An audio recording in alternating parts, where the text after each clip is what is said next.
And we are live, everybody. Welcome to Opening the Door, episode number 24. I apologize, I didn't put the number of the session to. I actually forgot to I didn't hit the space button. That's okay. Let me refresh this. It's muted. We are good to go. How's everybody doing tonight? Apologize for last week. We did not have a guest last week. Any official word of Scott running late? Come on, guys. I live on a farm. You know, we're running late most of the time. It's just how it is. Anyway, apologize. Last week we were supposed to have two guests and they both had to cancel. That's okay. Things happen. So we took a week off last week. And what did I do last week? I went ahead and just said, screw it, and brought you guys an awesome live stream last Friday. You got my best of 2020. Thank all you guys for watching it. Everybody, greatly appreciate that because I got nothing but good vibes, great feedback. I think I surprised a bunch of you with some of my top products and such. But hey, this is my channel. It's my opinion. You can do the same thing just like I did. Tonight, I'm giving you guys who I call a true pioneer. Yeah, I said it, a true pioneer in our bearded community. And I say that because he's been doing a YouTube channel, I'd say, between 1 and 2 years. I'm not exactly sure how long, but the guy's been doing it about between 1 and 2 years. He started out just like I did. He was just a community member buying products. He started watching us goofballs, and he, like some of us, he has a good opinion. He has a good take on makers, scents, and if you do not watch the grumpier old men on Beards and Banjos, go watch those segments and you'll see more of his bearding opinions and his take on the bearding world. I'm talking about Andy, just Andy, everybody. Welcome to the show, my friend. Yes, sir. And that was a huge buildup, man. I feel like I've got to I got to sit up straight now, man. No, you don't even have you can slouch and get on one knee. I respect you very much. I always have. I've respected your opinion 100%. And thank you for, because this is insider information, thank you for our chat a few months back. Remember what I'm talking about when that video. Thank you, because we were both on the same point, and I appreciate that. Of course. That meant the world to me. It really did. Well, a lot of times the bearded community has its moments where it's more like a middle school playground, and you just got to say, listen, hey, where the grown ass men? Where the grown men at? And when you're my age, you don't really have an excuse to act like a snot-nosed punk kid anymore. You just don't. It's you got to man up and just say, man, that's a bunch of crap. It's drama, and leave it alone. And I don't like a rubberneck on that kind of stuff either. Who's this Andy character? Oh, I know him. I know him. And by the way, let me give you a heads up. Bearded Mac is coming out with a product called Jamestown. Now, it was 99.999 Bearded Mac, but I had a 0.0001 input on it, and I ended up with some of it. That's gonna be fire. If you like tobacco, if you like complicated scents, it's gonna be a little cologne-y. It's got some cologne-ish elements in it, but it is on fire. It is probably the best tobacco scent I have tried to date. Now you talk about an introduction. Well, yeah, I mean, I'm like the tobacco guy. I mean, I knew something was in the works, but I didn't know it was like the bomb diggity. So now I got to get this. This is up my alley. If that doesn't make your top 5 of the year, then I don't even know. I don't even know anymore, because that one's it's a different kind of tobacco. It's not like the tobacconist is just in your face. Mm-hmm. It's very subtle. It's present. It's there, but it's not the kind of tobacco scent that if your lady didn't enjoy tobacco, she wouldn't like it. Okay. All right. Okay. Well, she likes the tobacco. She doesn't like them as much as I do, but she's a sucker for them, like a good one. There's some of them she's like, yeah, that's good. That's good. So before we get into the nitty gritties, just because you're seeing me doing it tonight in beer, just because it's right in front of me, not plugging them or promoting them, but it's right in front of me. I'm wearing Spice Citrus by Beard Brand. It's their Silver Line Beard Balm. I'm using it as a beard butter in case you didn't know, because for me, it does work like a beard butter. It's the utility balm. And then also I'm using it because I just like the Spice Citrus scent that they made. This one's a good one. How about you, Andy? What you wearing tonight? Beer Justice Mad Max. No, that's an old school one there. That's an old school keeper. Oh yeah. Oh yeah. I love those. I like those darker, more complex scents that Cedric does. Mm-hmm. Now that's not to say I don't enjoy the summer cologne scents, but I like the old school stuff. You know, something that smells old, like an OG, because I am an original grump. We are OGs. We are OGs in this community, man. We are. Guys, stick around. There's 15 of you in here. There might be a little more because I'm on the StreamYard screen of my computer. Stick around. Tonight, Ted, the owner of the famous Chicago Comb Company, is sponsoring a giveaway. Tonight, we're going to have one winner. The winner will receive his number 8, which I call the shower comb. And you will also receive a comb of your choice of the carbon fiber series, which is the number 1, the number 6, or the number 7. You get to pick one of those 2 combs or one of these 3 combs, and you get the number 8 shower comb.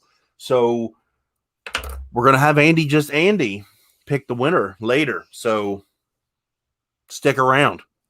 Anyhow, how you been, my friend? Because we've actually had you on schedule for a few months now. Because how you been? I ain't talked to you. I am good. Working a lot. I am in one of those essential fields that whenever things get bad, people come see me.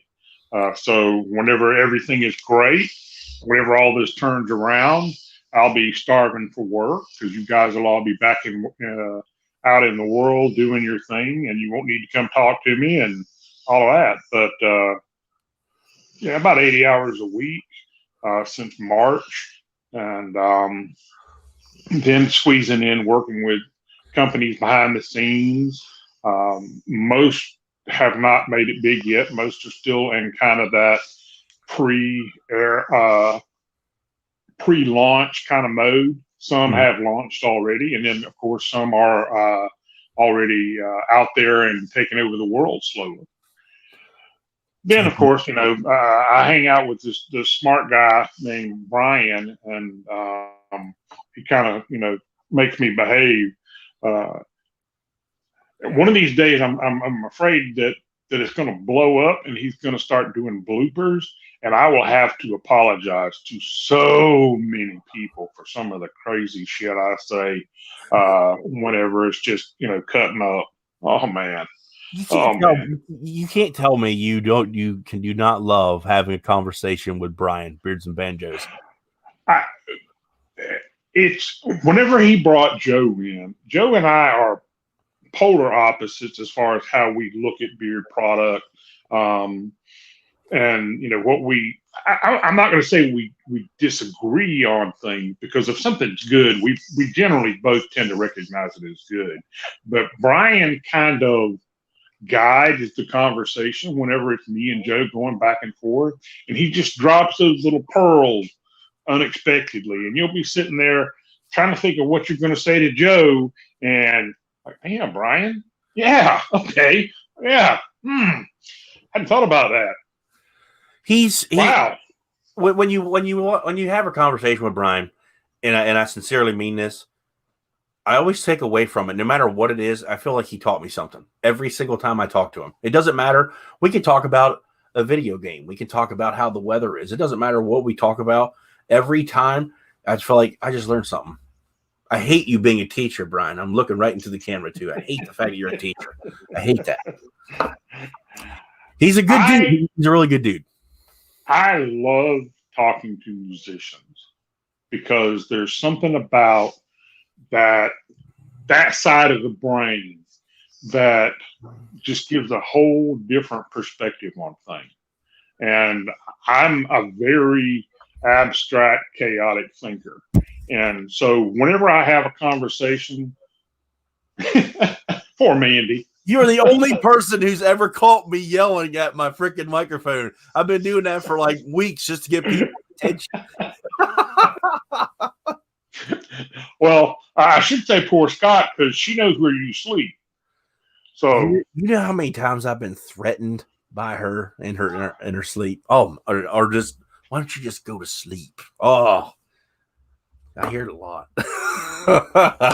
No, I appreciate the your thought about talking to musicians and stuff. That's real. That I think that one reason why people like that Pete, it's been said, musicians are very creative and artistic. I don't really think. I don't know. I'm not sure. I don't know. It's not so much the whole creative thing as it is the logic is a little bit different. Yeah. That's not to say good logic, bad logic. That's right. To say it's just different. You look at a problem from a different perspective. And I mean, if you really get into it, you learn that math is an integral part of music. And so that it really makes sense that Brian is a math teacher, calculus. I think that's what he technically is. He's technically a calculus teacher or professor. Yeah. But it's funny how the math goes hand in hand with the music. And so, I mean, he and I were talking about music the other day, and I basically said, I hate to admit this, but I like almost all forms of music except jazz. I've tried. I know the remove button. I know I'm gone. Bye, y'all.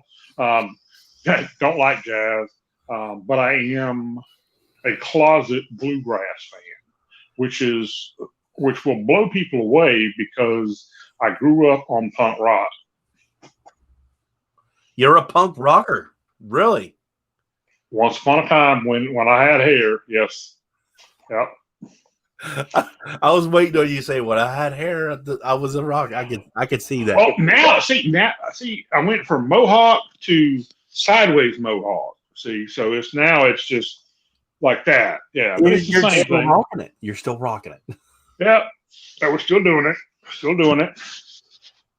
Oh, here we go. So I listen to bluegrass. I do. My wife, Mandy's been listening to it a little bit more. Here a little bit more and more lately. That's great. I was more of a country guy when I was younger, and that's cool. That's fine.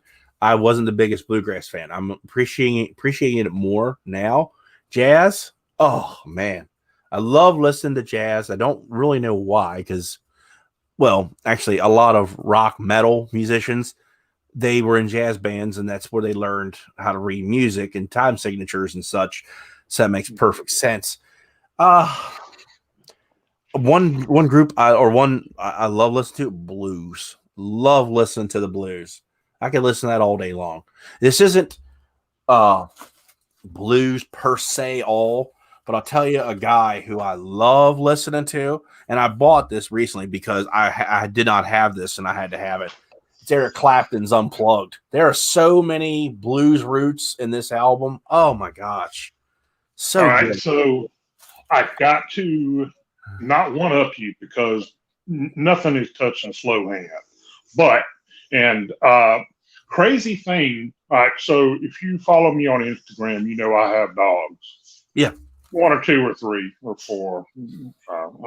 So because of my dog pictures, I got added by this person, and I didn't know who they were, but I checked. It wasn't a private account, so that's my general. When I heard you say, hey, if it's a private account, I'm not adding you, that made sense to me. And from then on, boom, that's the way it went. Well, anyway, I added this person back, and turns out that she is a blues musician. She's from Detroit. I think she lives in the New York area.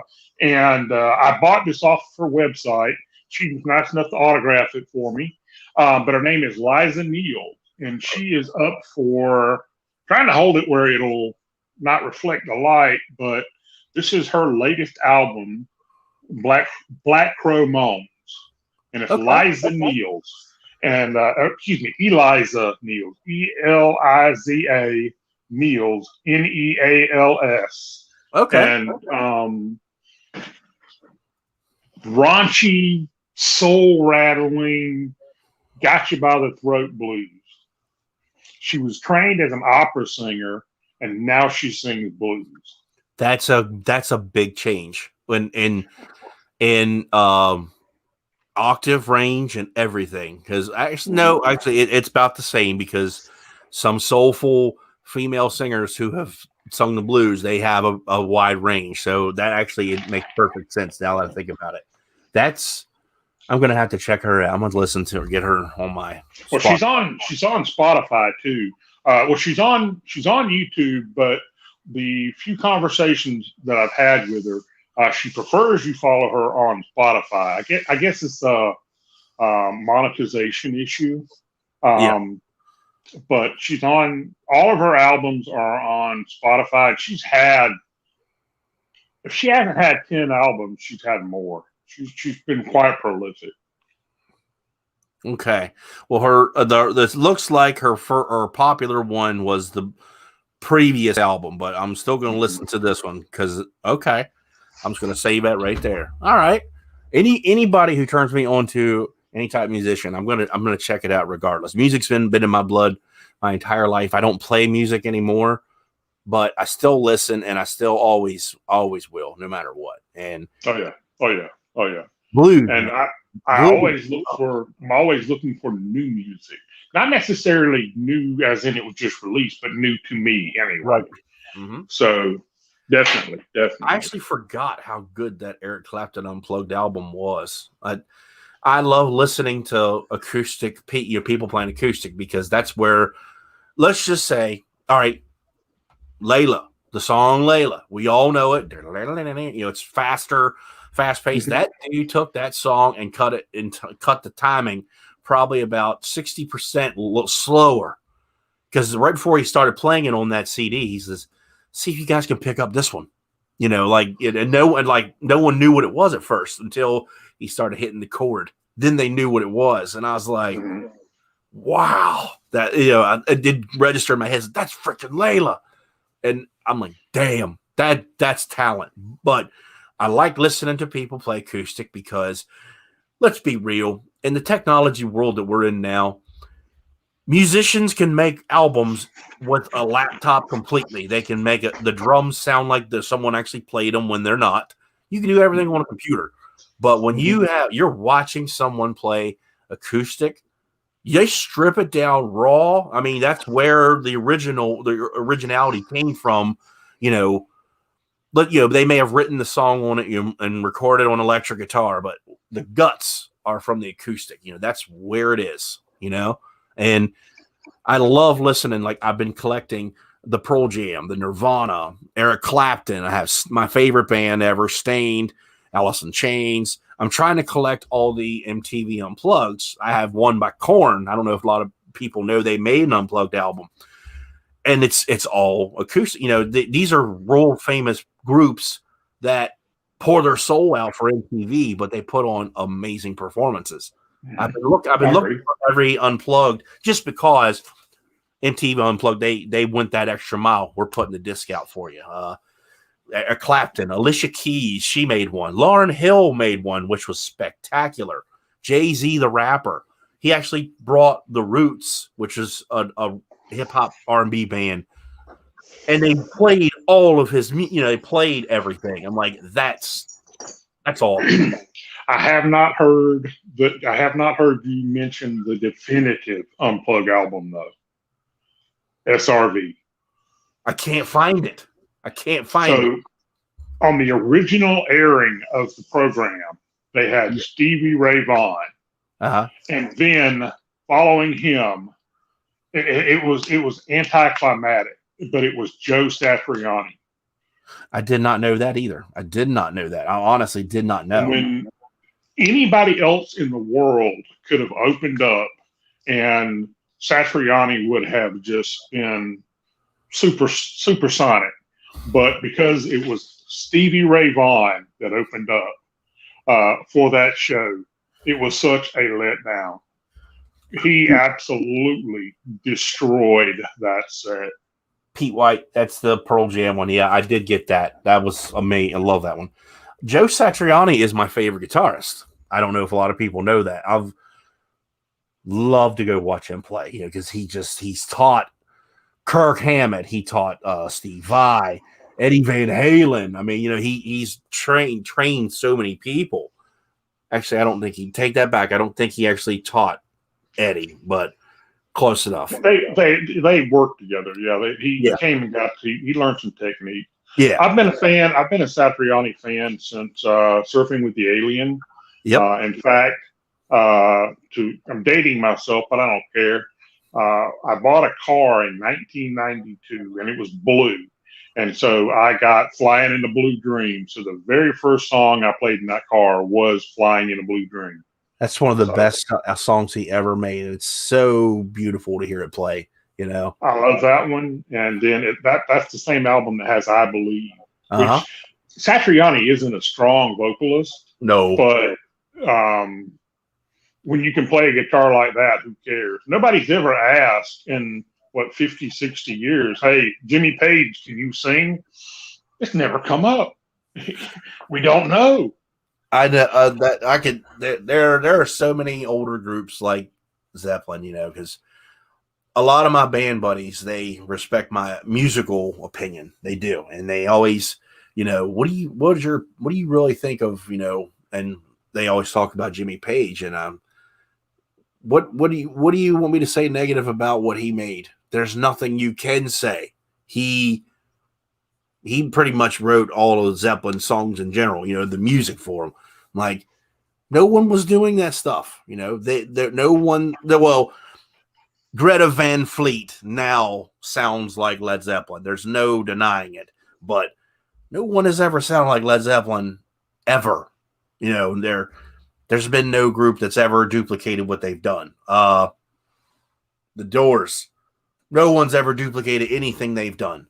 The singer may sound all similar to Jim Morrison, but ain't nobody that was as messed up as that dude was, Nobody.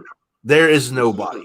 I find myself listening to a lot of older generations now. I do. And like I said, the Doors, I'll listen to them forever. Zeppelin, Sabbath, Clapton. Like I said, I've been listening to a lot of Eric Clapton here lately. And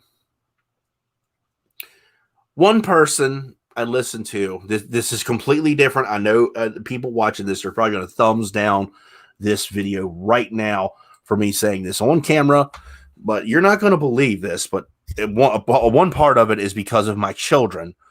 But my Spotify artist for the year, because I actually wanted to see what my kids were into, so to say, was Billie Eilish.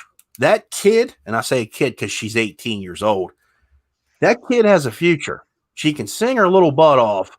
I just wish she would perform to the best of her ability. It seems to me, I've watched a lot of her stuff. She can write songs really well. She and her brother, because he's like her producer. I don't know if you know that. They record all their stuff in their bedroom. And that's great. That's great. She was like an overnight success, apparently. That's what I'm gathering. But that kid, she's got it. It's hip pop, pop music. It's something completely different to what we would listen to, but she's good. She's shocked me when she put out the James Bond song, No Time to Die. Because if you think about it, that is something that has withstood the test of time for 50 years. James Bond, right? Mm-hmm. Look who else put out James Bond songs: Tina Turner, Sheryl Crow, Chris Cornell of Soundgarden, Jack White, and Alicia Keys.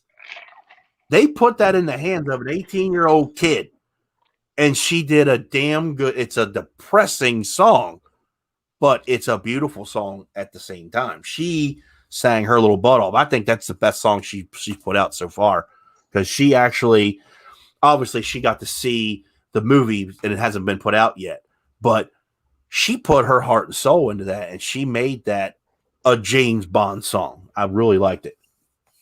Still do. Not trying to turn you on to her, but I was impressed. Well, actually, there's a project that I'm kicking around with Brian that may end up touching on that. Not that particular artist, but I'm an idea person. Most of the time, the ideas that I have, I can't pull off. So I share them with people that potentially can. Yeah. And so we'll see if it comes to fruition. But no, I've been going. So you're talking about a lot of the music that I grew up with. Uh-huh. So I've been going even further back and really getting into not folk music. If you say folk music, what comes to people's minds is Dylan, pre-electric, all that 60s stuff, right? That is. I'm talking more Pete Seeger, getting back to the real Americana, getting back to what it ends up getting played more on country now, just because it is largely acoustic. But I like the authenticity of it. I like the fact that it is so stripped down.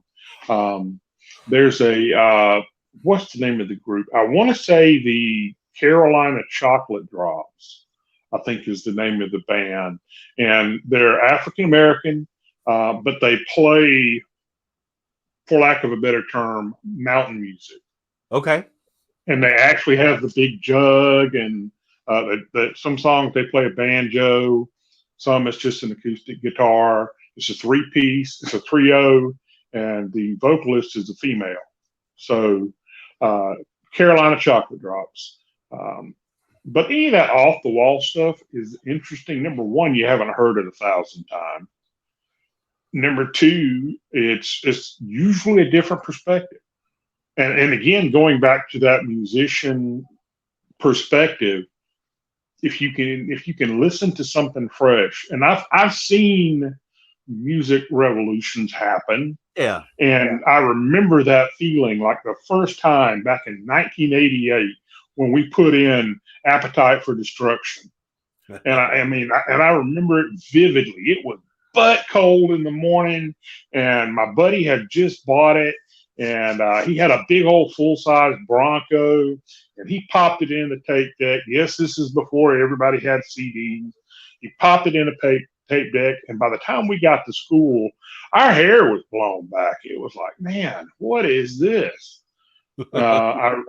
I remember, obviously, I remember grunge whenever it first came around, and it was kind of like, yeah, so punk rock's finally going to be cool. And that's what ended up happening for a little while. Hair metal, I remember the first time I heard Motley Crue back in the early 80s, and that was just kind of, what the hell is this? Remember the first time I heard Metallica, and it was, holy shit. These guys are human and they're doing this. So, yeah, and that's kind of what it's like. It's kind of like a drug addict chasing that next high for me. Being with my job, I obviously don't do drugs, but this is my drug. Music is my drug. Finding that new sound, finding that new experience it takes up a lot of my time. But it also helps me chill out and relax a little bit too. So there that is. I'm always listening to music of some sort. Always. That's just me. Always have on nights that I always will be.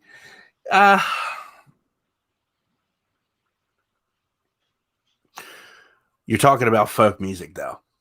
I'm gonna try to turn you on to one. You may have heard me talk about the guy. I wore his shirts and stuff because I met him. Got his a signature tattooed on my arm. Love the guy. The dude, he isn't even 30 years old. He's from Canada, but he plays really good folk music. Coulter Wall. You ever listen to him? Yep. Oh my God. That dude is amazing when he plays. I've seen him 3 times. 3. I saw him in DC, I saw him in Boonesboro, Maryland, and I saw him in Virginia.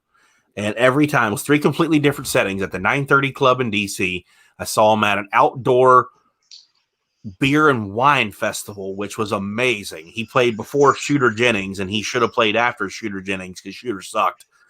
And then I saw him at it. Shooter was horrible. He was horrible.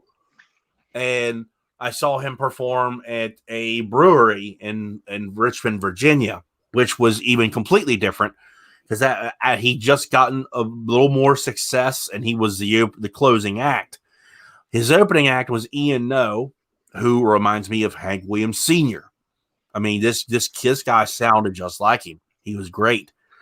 Coulter comes out, and it's like the entire venue is packed, and he comes out, and he's, hey, he's got the country voice like, hey, let's have some fun. And he just sits there, takes a drink of his bourbon, and just kicks it.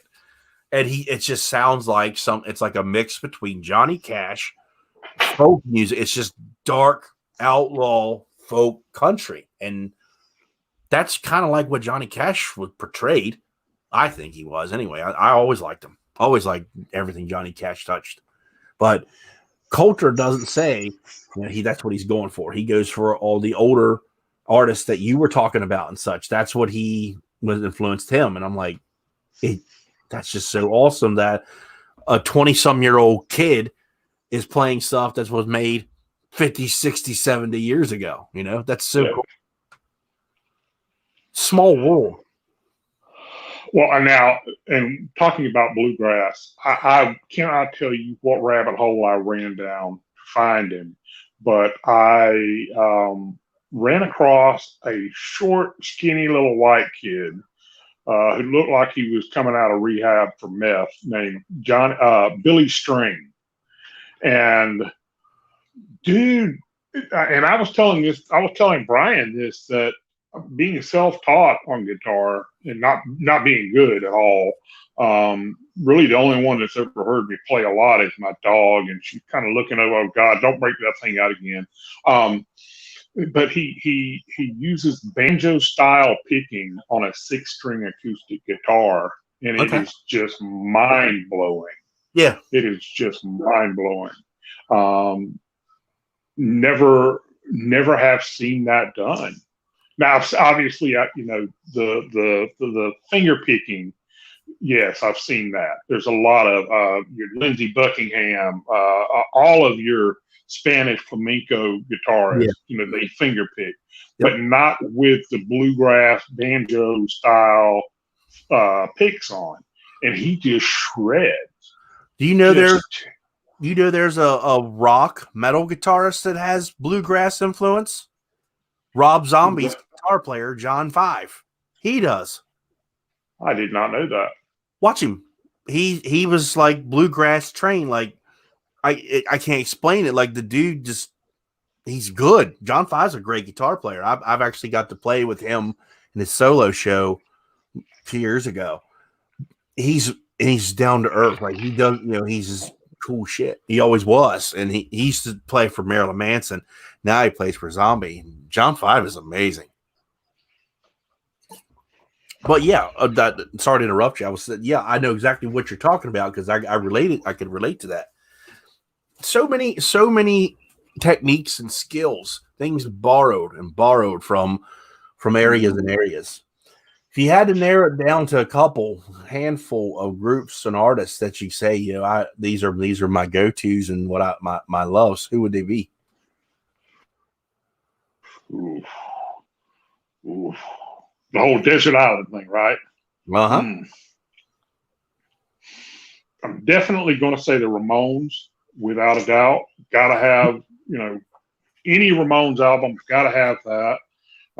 I would definitely say Blood on the Tracks by Dylan, just because if they found me dead, I'd want that album by me so they would know that regardless of what position they found me dead in, I was civilized at one point. And probably the Clash London is calling. You cannot knock that. It's a classic. And that whole, from the CBGB scene to probably the mid '80s in punk rock that was what I grew up on. Okay. And so years ago, on USA Network, every day at 4:00 they had a show called Radio 1990, and they would play. That was where I first heard Wall of Voodoo. That was where I first heard Jay Giles Band. That was where I first saw the Ramones. The first time I saw Suicidal Tendencies and all these bands that ended up. And by the way, for those of you that have no idea who Suicidal Tendencies is, the bass player in Suicidal Tendencies is now the bass player for Metallica. That's right, Robert. That was his very first band. He played for Ozzy for a while. He played for Ozzy, yeah. He did it for Ozzy, and he had an opportunity. You can't pass that up. Don't get me wrong. Who wouldn't want to play for Ozzy? But Metallica, as much as people hate on them, they're the kings. They could go play in any country in the world and do whatever they want. Mm-hmm. True. They may not be the greatest, sounding band of everything they make, but they're kings. They are. They everything they've done has gone to gold. It's just amazing. The funny thing is a lot of people talk about that group. One of my favorite album they ever made was Injustice for All, and always will be. That's just my favorite one. My second favorite was shocked a ton of people, and it was Load, because it was different. They wanted to be different. And do you have the Mad Season album? Yes. I just don't listen to that very much because that was a very deep and dark, bad time for Lane. And I try not to think of him in that way. Lane Staley, the singer of Alice in Chains, was in Mad Season, and that's when he was pretty much going down his spiraling heroin days. It's a really good album, but there's a lot of heartache in that album. Metallica Load, I think it's one of the best albums they ever put out because music was changing, because that's when Nirvana stole the world and it went to heavy metal to grunge. And Metallica cuts their hair and everyone makes fun of them and hates on them, but they put out a good album because they had to change with the industry to continue. And that's exactly what they did. If you listen to some of the riffs from Load, those are riffs that you could have heard from Soundgarden. Think about it. Those are the type of songs that they played because that's what people were doing. That's what they wanted to hear. There's another change in that album. Lars had one kick drum. When did Metallica ever they were that slow? Never. They always had the double bass. Yeah, exactly. And they changed. But I've got to. I will wholeheartedly agree with Injustice for All, but I would go the opposite direction. Instead of Load, I would say Garage Days Revisited. Yeah. It is. Are you talking the double disc one or just the one they put out right before Justice? I'm talking about the original. Okay. I'm talking about the original where they covered the Misfits. They covered that Irish band with Whiskey in a Jar, Tin Lizzy, and just there's so many great songs on there that they took it and they made it metal, and but yeah, anything that put the Misfits and that kind of light, and this was, what are we now, 30 years before everybody started wearing Misfit shirts and didn't even know, I've never even heard the Misfits before. So yeah, that's a whole nother argument, and I'm pretty sure our audience isn't going to jump in on the Michael Graves versus Danzig argument. So that's cool. That's a big thing in the Misfits community. Yeah. But that's to each his own. That's how I've left that. Well, we're going to leave it before we get into Guar and the Insane Clown Posse. But speaking of Insane Clown Posse, they did make an appearance on the WCW back in the Monday Night Wars. Oh, so, now you're breaking up new ground there, dude. You're trying to go into the old wrestling days. I can see it. Before we get into that, I got to ask you, who'd you vote for?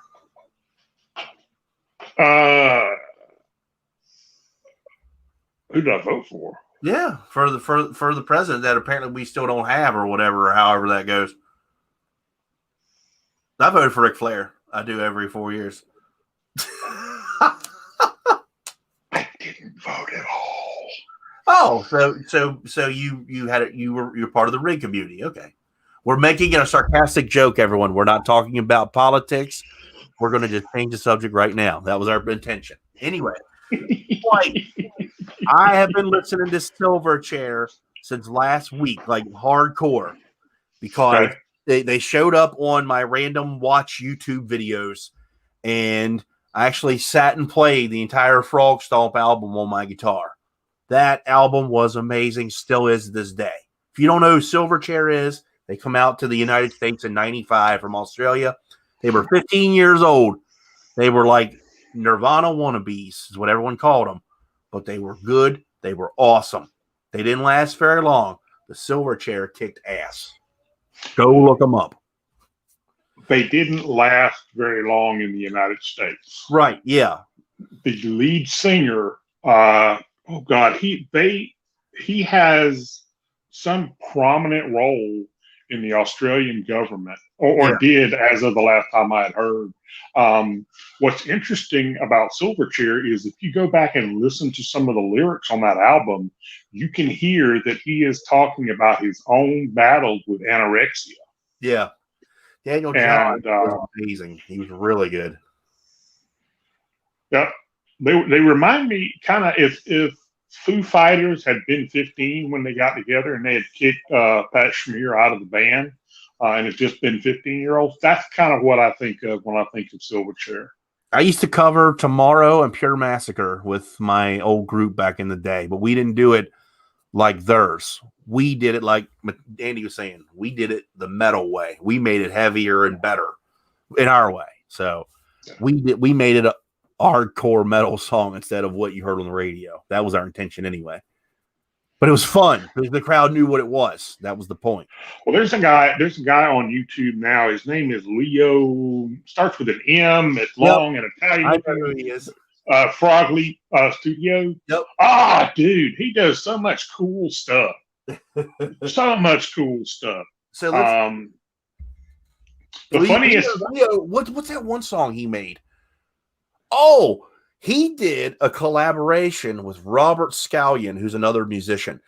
They did an acoustic version of the Slipknot song, and he sang it. Leo did, and I was, because in my head, I'm like a bluegrass acoustic version of this, and they did it. Psychosocial. This is freaking all. They played the entire song on acoustic banjos and stuff. But the singing was what you heard from Slipknot. It was so cool. Really cool how they did that. I love that. We're gonna change subjects, guys, because we got to do it because you brought it up. And I'm gonna make a confession. Me and Andy were talking about this right before we got started. And it's actually because he said we are almost like the polar opposite of fans of the new wrestling. If you all Callie's Groom Room, thank you for tuning in, man. I appreciate you, man. If you don't watch, or if you watch my stuff, I am a diehard, loyal NXT all the way guy. If I could move to Florida, I would live right beside the Performance Center. I love it. Andy is a big watcher of AEW. I don't get to watch AEW because I don't have cable. And I just really don't want to go to my in-laws' house right next door just to watch wrestling and then come back, Well, so Andy gets to watch they're both on the same night as well, so that's kind of sucks. I can watch NXT Friday afternoons on the WWE Network, so that's what I always do. Andy can watch. I'm sure you have cable. You can record it and watch it whenever you want. I recently found out there are multiple, which I will not name them on this platform. There are multiple channels on here that offer the viewing of AEW the next day. I will not give those channels names out, but thank you for doing so because I get to watch it now. And I got to see what happened the past few weeks. I freaking love it. I got to tell you, AEW has got that old WCW feeling, and especially with Jim and Tony there, that's like that just sets it off. It really does. Again, it's the WWF brand has become a brand, and so it's become very monotonous and very vanilla. Yeah. Whereas AEW is just a bunch of misfits and guys that were coming off the indies that would never make it into WWF because they're too small or too weird or whatever. Now, I mean, truth be told, is it the same quality as the TBS Saturday afternoon wrestling that I grew up watching? No. Is there anybody ever going to be able to touch that? No. So you just got to take what you can and find the good in life. Nobody's ever going to be able to make your grandmother's best cake like she did now that she's passed away. So are you just going to quit eating cake? Yeah, I've always been told that when people when they would give me their take and review of AEW, they'd say it's not WWE. That's the first thing they would always say. What's wrong with that? What is wrong with that? Nothing. And, don't get me wrong. I know it's competition, but do you want to watch just the same shit, all the time? I mean, in all seriousness, college football, pro football, arena football. What are you going to say? It's not NFL. It's the same, almost the same thing. I mean, don't get me wrong. We all know that WWE is the top tier. It's where everybody wants to go. It's the big thing. It's the big popular thing. And some of these wrestlers left WWE for their own reasons, whatever they may be. And AEW just shocked the world. It came out of nowhere. And who do they have as their forefront big dude? Chris Jericho at that time, which was insanely huge. Then when they start putting on events and stuff, and who do they get? Who's their first steal? John Moxley. And I can't lie, I screamed like a little kid when I saw it. I was like, oh my God, they did it. It's like they stole one. And it's just been back and forth. Matt Hardy went there. Sting went there. That one shocked me. The most. I see the comment there from Callie's Groom Room. I'm hoping that they give him I'm hoping they give Sting a cool out so that he can go out on. And they also have Billy Gunn, who, if you're old enough, you remember whenever it was the New Age Outlaws. And he's gone on. They have a podcast that actually airs on YouTube where Tony Schiavone, the referee, the female referee they have, and they interview people. And Billy Gunn was on there, and he said, I can have moments of a top grade A match. I just can't pull it off the entire match anymore. Yeah. So I'm hoping that they kind of give Sting a few spots where he can really shine and go out on a high note, as opposed to his last match in the WWE when he was, come to find out, he couldn't even feel his extremities. Yeah. So I think Sting deserves to go out on a good note.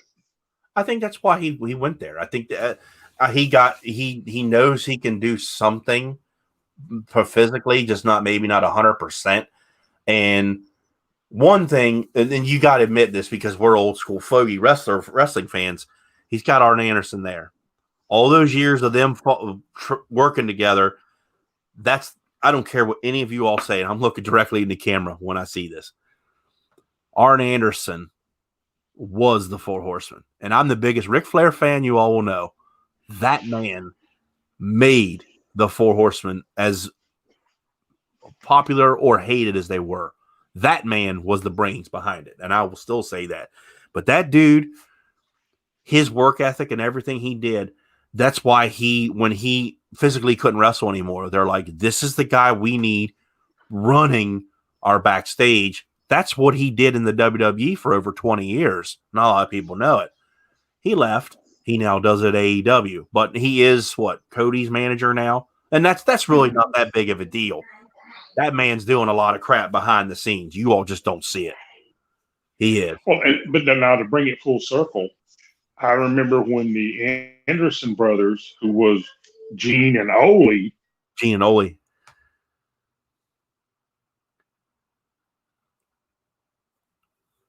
Hi, puppies. There I am.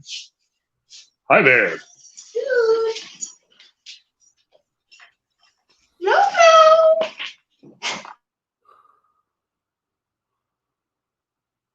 Hang on a second, guys. We're having technical difficulties. Blame technology. Give me a few seconds.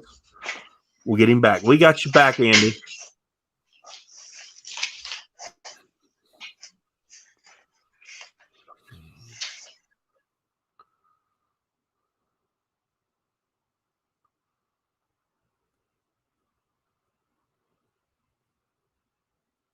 Technical difficulties, people. Apologize for that. As soon as we get him back, we'll get it up and running again. Okay, he jumped out. We're going to get him back in. There we go. Got him right back. Perfect. Okay, you talked. The last thing I heard was you said the Anderson brothers, Gene and Ole. Yes, Gene and Ole, and Gene was the first one out, and not a lot of people remember. Hey, yo, is that Dave? Hey, Hollywood. Man. Anyway, so I remember when they were first grooming Arn. Hey, Vinny. I remember when they were first grooming Arn to take Gene's place. Yeah. And Ole became he was gradually pushed out whenever the Four Horsemen came along, and he became a backstage guy at that point. Yep. And took over several of the couple of the regional promotions. Tried to buy a few more, but kind of just retired. Yeah, I'm with you. The enforcer is and was the Four Horsemen. Yeah, I will say Ole Anderson is not talked highly positive about, especially on the upper management side of WWE, because let's be real, they didn't even acknowledge him when they put him in the Hall of Fame. They put Barry in, and that's great. He deserved it too. But everyone was, where's Ole?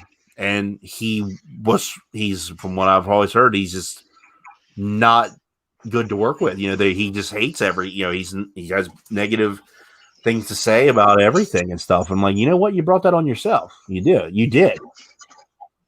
Because I always heard not Jim Cornette negative though. No. Jim Cornette. Own category. That man will never ever be in the WWE Hall of Fame. He should be, but he never will be. He should be in the International Wrestling Hall of Fame. Yeah. If nothing else, just for what he did with the Midnight Express. But yeah, that's another story. The WWE alone, they would, for spite purposes, they would put the Midnight Express in the Hall of Fame, but not him. That's what they do. Mm-hmm. Mm-hmm. That's exactly what they do, because Bobby and Stan and Dennis and that was it. Yeah, they deserve to be in the Hall of Fame for what they did, just like the Fabulous Freebirds do. They put them in. There's all those tag teams that did their time. I don't like one of them per se. The Steiner Brothers. They deserve to be in there. They deserve it. Rick, yeah. Scott, not so much. I said that I would say Scott's not the greatest, but the dude could work when he was mullet Scott. The dude was he was awesome. He was. But then when his ego turned into something I thought was hilarious, because I still I'll do that promo at work, the Papa Pump thing. It's funny. Big Papa Pump. Holla if you hear me. But yeah, I remember that. That's all I do at my job. Yeah, we do it for shits and giggles. We'll do just whole wrestling promos, and half the new kids that come in, they don't know what we're talking about. Like I'll ride by a kid and I'll go like this. And he has no idea what I'm even doing. And I'll be like, if you don't find out what that means in 24 hours, I'm going to wrestle you to the ground tomorrow. Well, obviously, I'm a fan of Randy Papa, aka Macho Man Randy Savage. You mean this guy? You mean this guy right here? Chad Straza. Arn is the man. Arn is the man. Just the number of people he worked with. Now, talking about Arn having a lot of backstage heat, the one, according to Cornette, anyway, Tully Blanchard is the one that's a real rhymes with a brick to deal with. Yeah, I don't see that though. I don't see it. I really don't see how, because his daughter is one of the greatest female wrestlers in the world. She's really good. And I just, he went to AEW without a hesitation, and he was doing a good thing. I thought he was. That's just me. Well, there were so many people that came in and out of that little group right there. This one right there, that one right there. That's Dusty Rose. That's all we need to say. And this is not something that any real wrestling fan wants to talk about. But Baby Doll, who was a manager escort for Tully Blanchard for a while, Dusty Rhodes for a while, and on and on and on. She was Andrea the Giant in Glow. Yeah, she was. You're right. And that was an interesting time during the 80s. But anyway, and then Netflix made a series out of it. I haven't watched it, but yeah. Did you watch? This was about 2-3 years ago. Did you watch the Andre the Giant documentary HBO made? Oh my gosh, that was the WWE. They actually got the right to it on their network now, which is still awesome. Dude, that is one of the greatest things. Like, Vince McMahon is crying on camera. That just says numbers right there. You're like, wow. When that happens, that's telling you something. The only two times he's ever cried on camera is with Andre's interview, and they did the thing about the Undertaker recently, and he like stopped. He like, no. He's the only two people that made him cry. I'm like, wow, that's impressive. The best Andre story I've ever heard is Kerry Hughes, who was the blonde guy that was in The Princess Bride, talked about how they were filming they were filming a scene, and Andre let out a 16-second fart,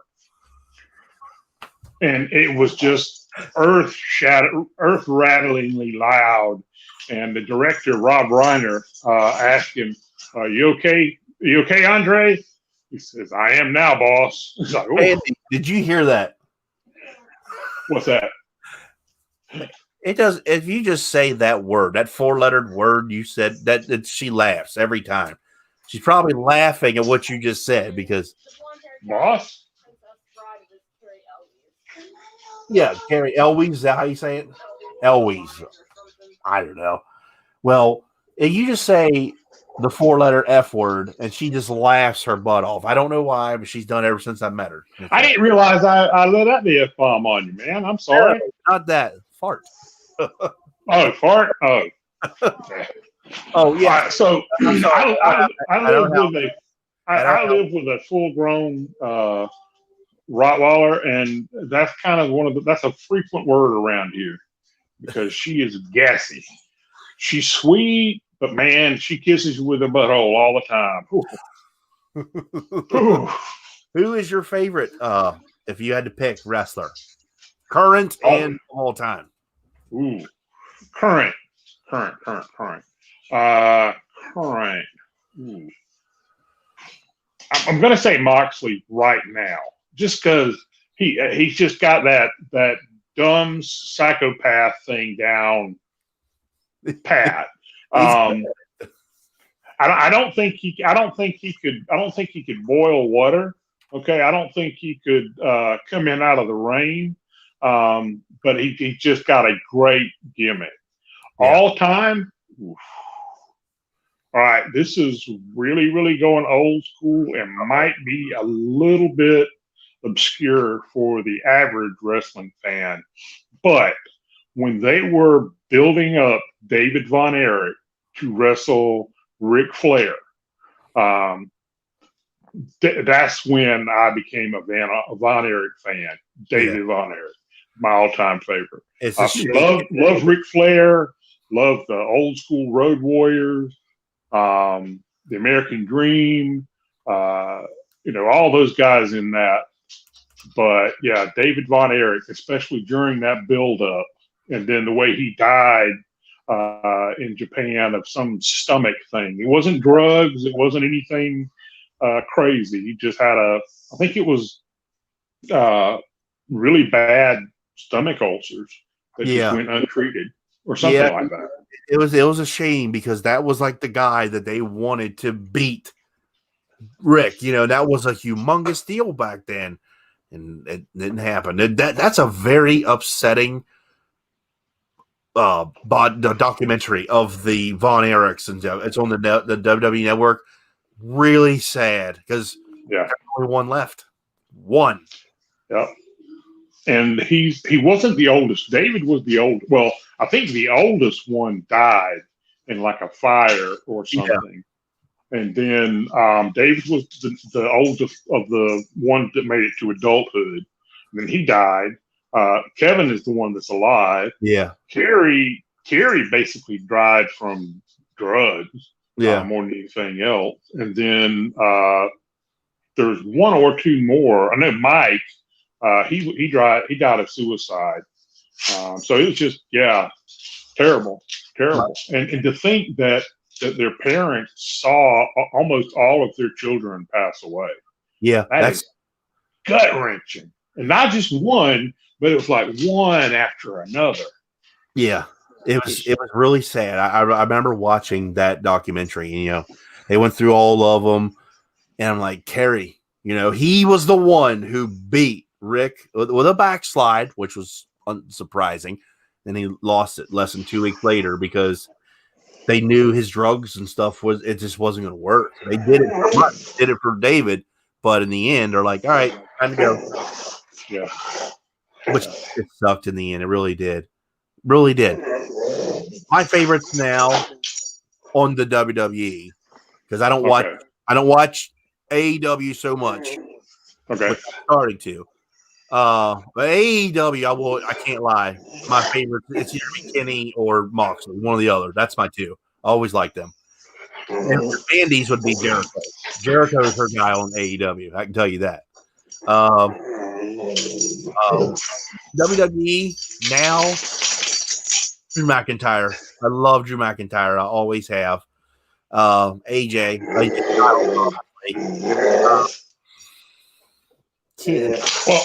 Kevin Owens.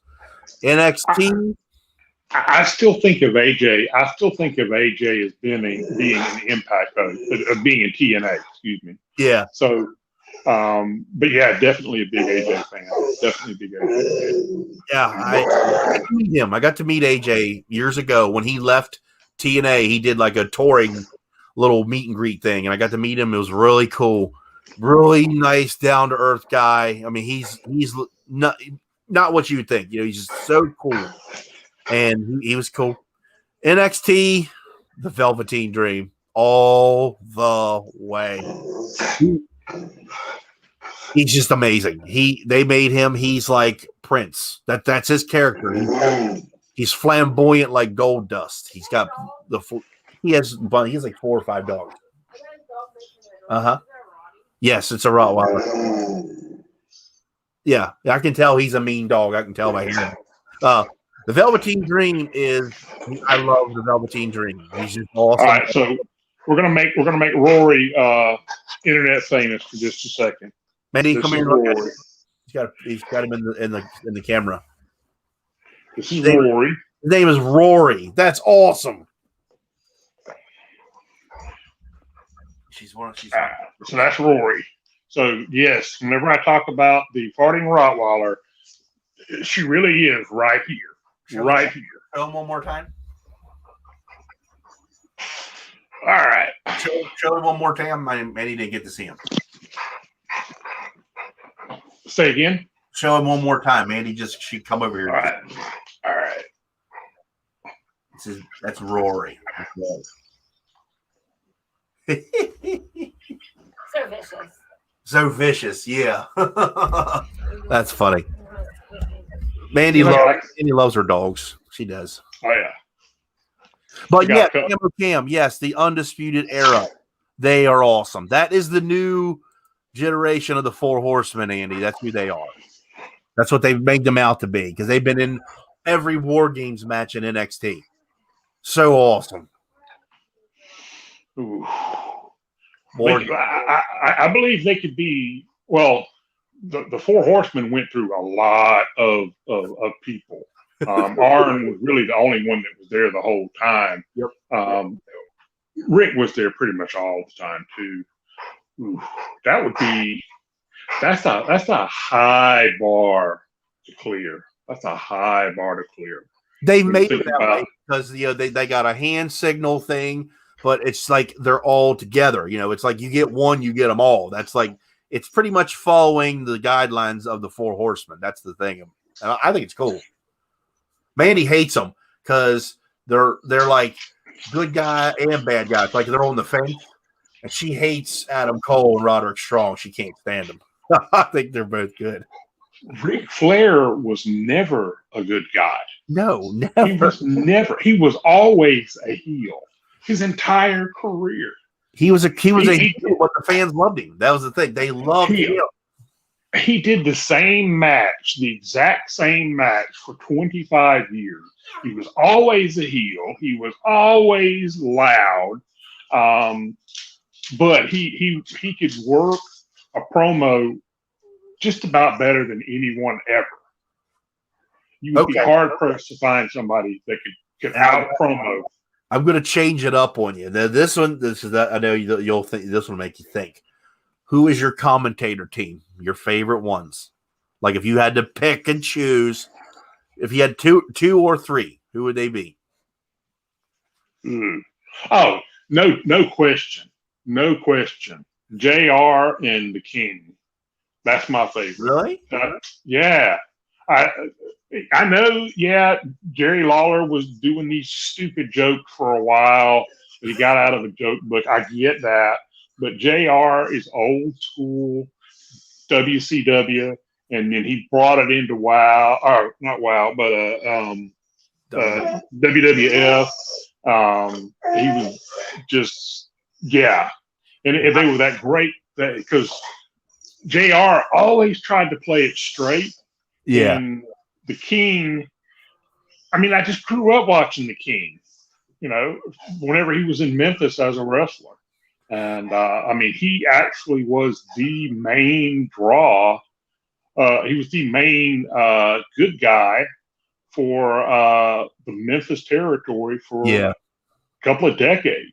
And that's crazy now when whenever you would see him get up in the ring next to these big behemoths out there. But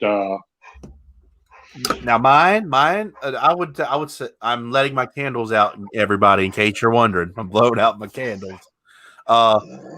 If I wanted comedy or like just Gorilla and the Bobby the Brain, because they were classic hilarious. Okay. All right. Yeah. Now, if I wanted good commentary, Jim Ross and Mauro Ronaldo, who he does all the Showtime boxing.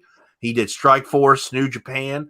He was the commentator for NXT, but he left on good terms because he had some mental health issues. Mauro Ronaldo was absolutely amazing. He embellished a lot, but he was really good at calling matches. He was so good. I would Well, take now, Lawson Mauro Ranallo. can we have a guest color commentator? Of course, I was going to say, who would the guest be? The rowdy one. Yeah. Roddy Piper.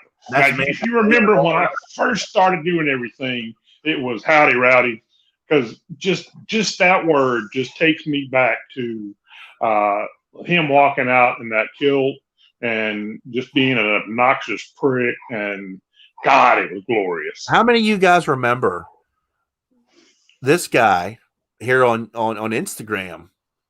Howdy Rowdies. That's where it came from. I know it's where it came from. Yeah. Oh yeah. He would when Andy would do, he would tell you what he's doing, testing out or whatever. He'd howdy Rowdies every single time. That was like your signature call, man. Yeah, I kind of got away from that whenever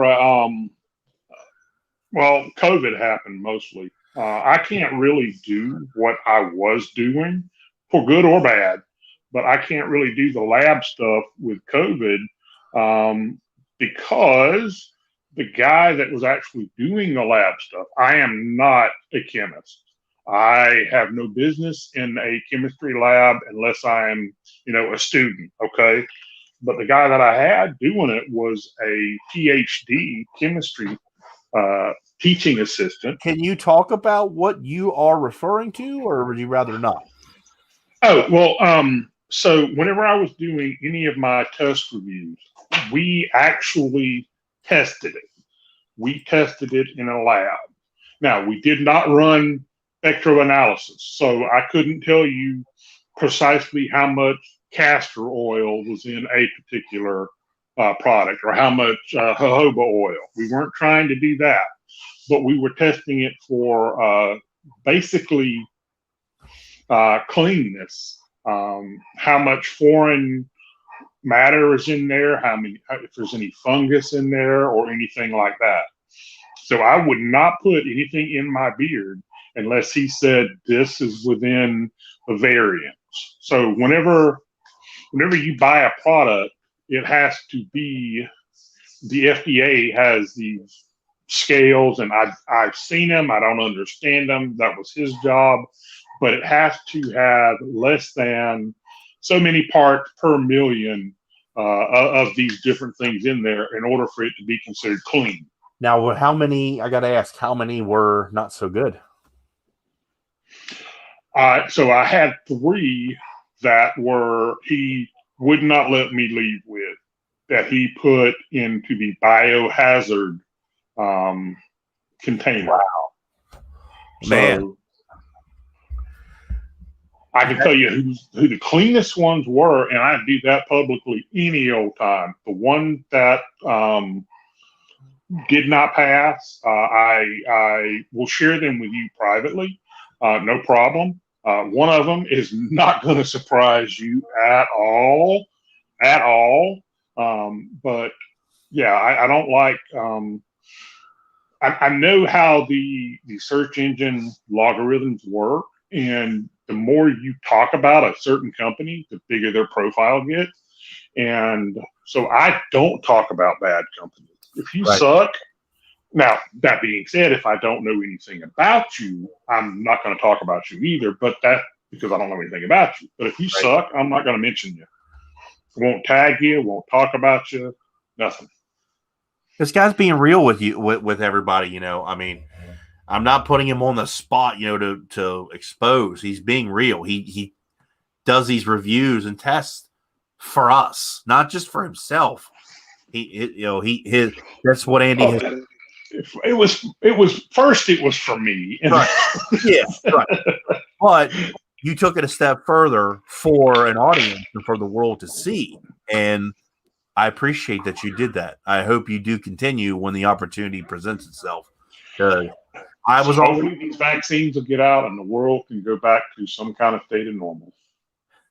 Hey, I've already got like 6 companies lined up that I must do. And I can't do them yet. Do them righteously. I mean, I can put them in my face and say, "Oh, this smells good. Yeah, use this," but not really rake them over the coals. If you go back and look at any of my videos on my YouTube channel, number one, all of them passed the clean test because I actually have the products in my hand. Yeah. Number two, I wore them for 7 days straight. And you've been doing this a long time. You know that if you only have a couple of different products, to wear them 7 days in a row is, by the end of it, no matter how good it smells, you're tired of smelling it. You're tired of smelling it. I'm not gonna say you're not right, but you know, you have a legitimate point. You do. I'm not saying you're wrong. I'm using a product right now. Well, it's no secret. I'll just say it. Okay. I'm not using it right now at this very moment, but I'm using Fable Beer Company CBD the Grower. I've been using it since December 1st. I'm using it every single day. And because, number one, it's my first uses with CBD, so this is a new experience for me. But my number one deciding factor when it comes to my key pinpoints on my whiteboard here is price. And what I have is a bottle of oil, a butter, and a conditioner that goes for $110. And I'm not saying anything negative about Colin or Fable or these products. I have to put my stamp of approval on this line and say, yeah, it's worth $110. I would buy it. I'm recommending it to you because I've got X amount of subscribers and followers that trust my opinion. And I have, I stand by my opinions. If I say I would not recommend this, or, when I say it, I mean it. I'm going to use it in its entirety until it's gone. Like I am, or just about gone. But I'm using it for at least 30 days because this is a lot of money. It really is. I'm not saying it's not worth the money. That's a lot of money. And someone sooner or later, dude, is it really worth that much money? Go watch my video. And that's why I do what I do. And I respect your opinion very, very highly on bearding companies and products. And I've been whizzled down here because I wanted to these are topics that not a lot of people want to talk about because they're afraid to say what they really want to say because they have a reputation, they have an ego, or they just don't want to get involved. It's that simple. That's pretty much the three main points. Am I wrong? No, that's pretty much it. Yeah, that's pretty much the way it is. There's so many guys out there, and I'm not knocking these guys. Okay, I'm not. I wouldn't be here if it was not for yours truly. I wouldn't be here if it wasn't for Scuba and Dan C. So I'm not knocking reviewers as a whole. Where I think that line gets fuzzy is when you're trying to use someone else's company to start your own company. They have their brand. When your whole goal is to get monetized because you think YouTube is going to be a lot of money, or that you can get internet famous or whatever, when you start from that place and you don't do it because you love your beard and you're just curious what really works, or for you spent so many years on stage that being on stage isn't really a big deal for you. That's not really what it's about.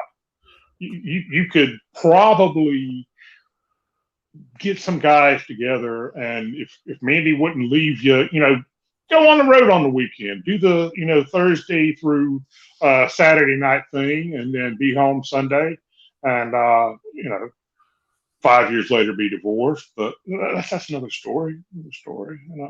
But yeah, I saw what you guys were doing, and I wanted to try to bring something different to the table. And I had access because my alma mater is right down the road. Uh-huh. I thought, why not? Am I the most entertaining? No. No. Do I have the best editing? No, I don't edit at all. I don't edit at all.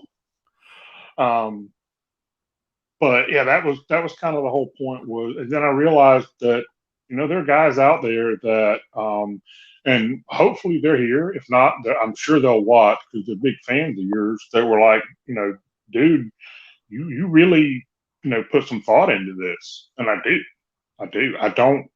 I'm not trying to make a video a week or 3 videos a week.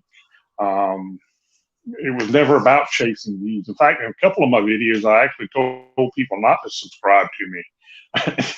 I don't care. Do you know how many times I've yelled into my camera telling people don't watch? I mean, that's fine. It's really simple. You don't want to watch someone, you don't watch them. You don't subscribe. Don't give them a thumbs down to be a douche. Just block and ignore and move on. It's not that big of a deal. It really isn't. I've never seen a channel like yours though. Like I said, you legitimately, as you said, you go get these things tested for a specific reason. And I really do think that's a good thing that what you brought to the community, because it's not the fact that you're using this for yourself and just, it's good, sense good, the typical review, what I'm getting at. You actually put it through the hardcore test of, all right, I want to get in there. You take it to the chemist and see what it's all about. You break the shit down. That's really awesome, man. It really is. I appreciate that. Thank you. That really is. I mean, I'm giving you mad props. Like, here I'm like, I'm taking it as mad props. I never would have done that, and I don't have that access either. So, it never would have crossed my mind. Let's see what really is in here. That never crossed my mind. But I think you have a better brain than I do, and I mean that. I think you do. Well, it's all right. So, if you look at the entire world under a microscope, all of us would be just how much nasty stuff there is out there. But and I'm gonna give an example of, without a doubt, the cleanest products that were ever tested, and that was whiskey and hardtack. And to look at that under a microscope and say, okay, so this is what a clean product looks like, and then to sometime, a few weeks, months maybe before that, I saw one that he would not let me take home. And to have that compare and contrast, you understand what a significant difference there is. And there is a reason that companies like Fable are big and successful. There's a reason that companies like Beard Octane and all these other guys are big and successful, because they got their crap together. They pay attention to details, and you want somebody to pay attention to details when it's something you're putting on your body. Trust me, you do. Whatever persona they may have, and I'm not saying that Colin is not the wizard. He is. But at the same time, I've tested his stuff and tested it just like everybody else's. That's top quality stuff. Now, whether it works for you better than company X, well, that's up to your beard. I can't tell you what's going to work in your beard. All I can tell you is how it does in mine. And by the way, I never did get around to making my Fable CBD video. Yeah, it's really, really good stuff. It does take time for the results to show up. It really does. I will attest to that on camera before my review. Yeah, it takes. Yeah. That's why I'm doing this for the long haul, because just my personal opinion, and for the sanctity of my channel, I can't no knock on Andy. I can't say I use it for a week and I say go spend $110. I can't afford to do that. So that's why I'm taking the time and using this in its entirety. That's why I'm chose to do this. In all fairness, I used it for a solid 2 weeks and 3 days. Just because, well, part of it was the price, and part of it was because All right, so Fable's regular line, just his regular stuff, is good stuff. Yeah. It's top shelf. You can't knock it. His castor oil, oil, his castor oil blend Yeah. is up there with anybody else's. It's just good stuff. So I had to compare his regular line. Okay, this is a guy that knows what he's doing. So this CBD stuff, is there really going to be that value added? That's the hard part. That's the hard part, because it is so good without the CBD and the CBD price tag. Exactly. So yeah, I think I may have done what you did. I'm kind of cheating on this. Did you use a regular line product in between, like take one day off just to see if there's a difference? I used okay, so and I am not a huge fan of food scents. Okay, that's just where I'm at. Nothing against Fable. Yeah. I've gone out and said that many times. The one, and I had like 3 or 4 scents total. I had the Roaster, I had the Witch Doctor, I had Dr. Wolf, which I know Dr. Wolf was the regular line. Regular, yeah. And I'm thinking I had one other. And what I ended up doing for my CBD test is, because if you've ever seen me on anything, you've seen me drink out of this huge cup. Well, this is filled with coffee first thing in the morning. And so I did the Roaster because it's coffee. And I just kind of, it just kind of blended away, and I didn't have to deal with a scent. That being said, Dr. Wolf is pretty damn nice. Yeah. I cannot knock that one. That's pretty damn nice. And this is coming from a non-food guy. Yeah. But yeah, that's kind of what I did. I like the blueberry in that, and I don't like blueberry in general. That one was a good one. I will agree. That one was a good blueberry tobacco. I like that one. Yeah, that was a good one. Yeah. So let's stop there before you give away too much of your video. Yeah. I don't worry so much about that. I mean, the fact that I'm talking about Fable, if you know me, you know that I'm not talking about a company unless they're good. And if I'm telling you they're really good, then I'm not gonna make you watch my video so I get a view out of it. I'll just tell you. Somebody asked me that about another company that I reviewed not too long ago, and I just told them. I said, "Well, I did a review on it, but here's the summary."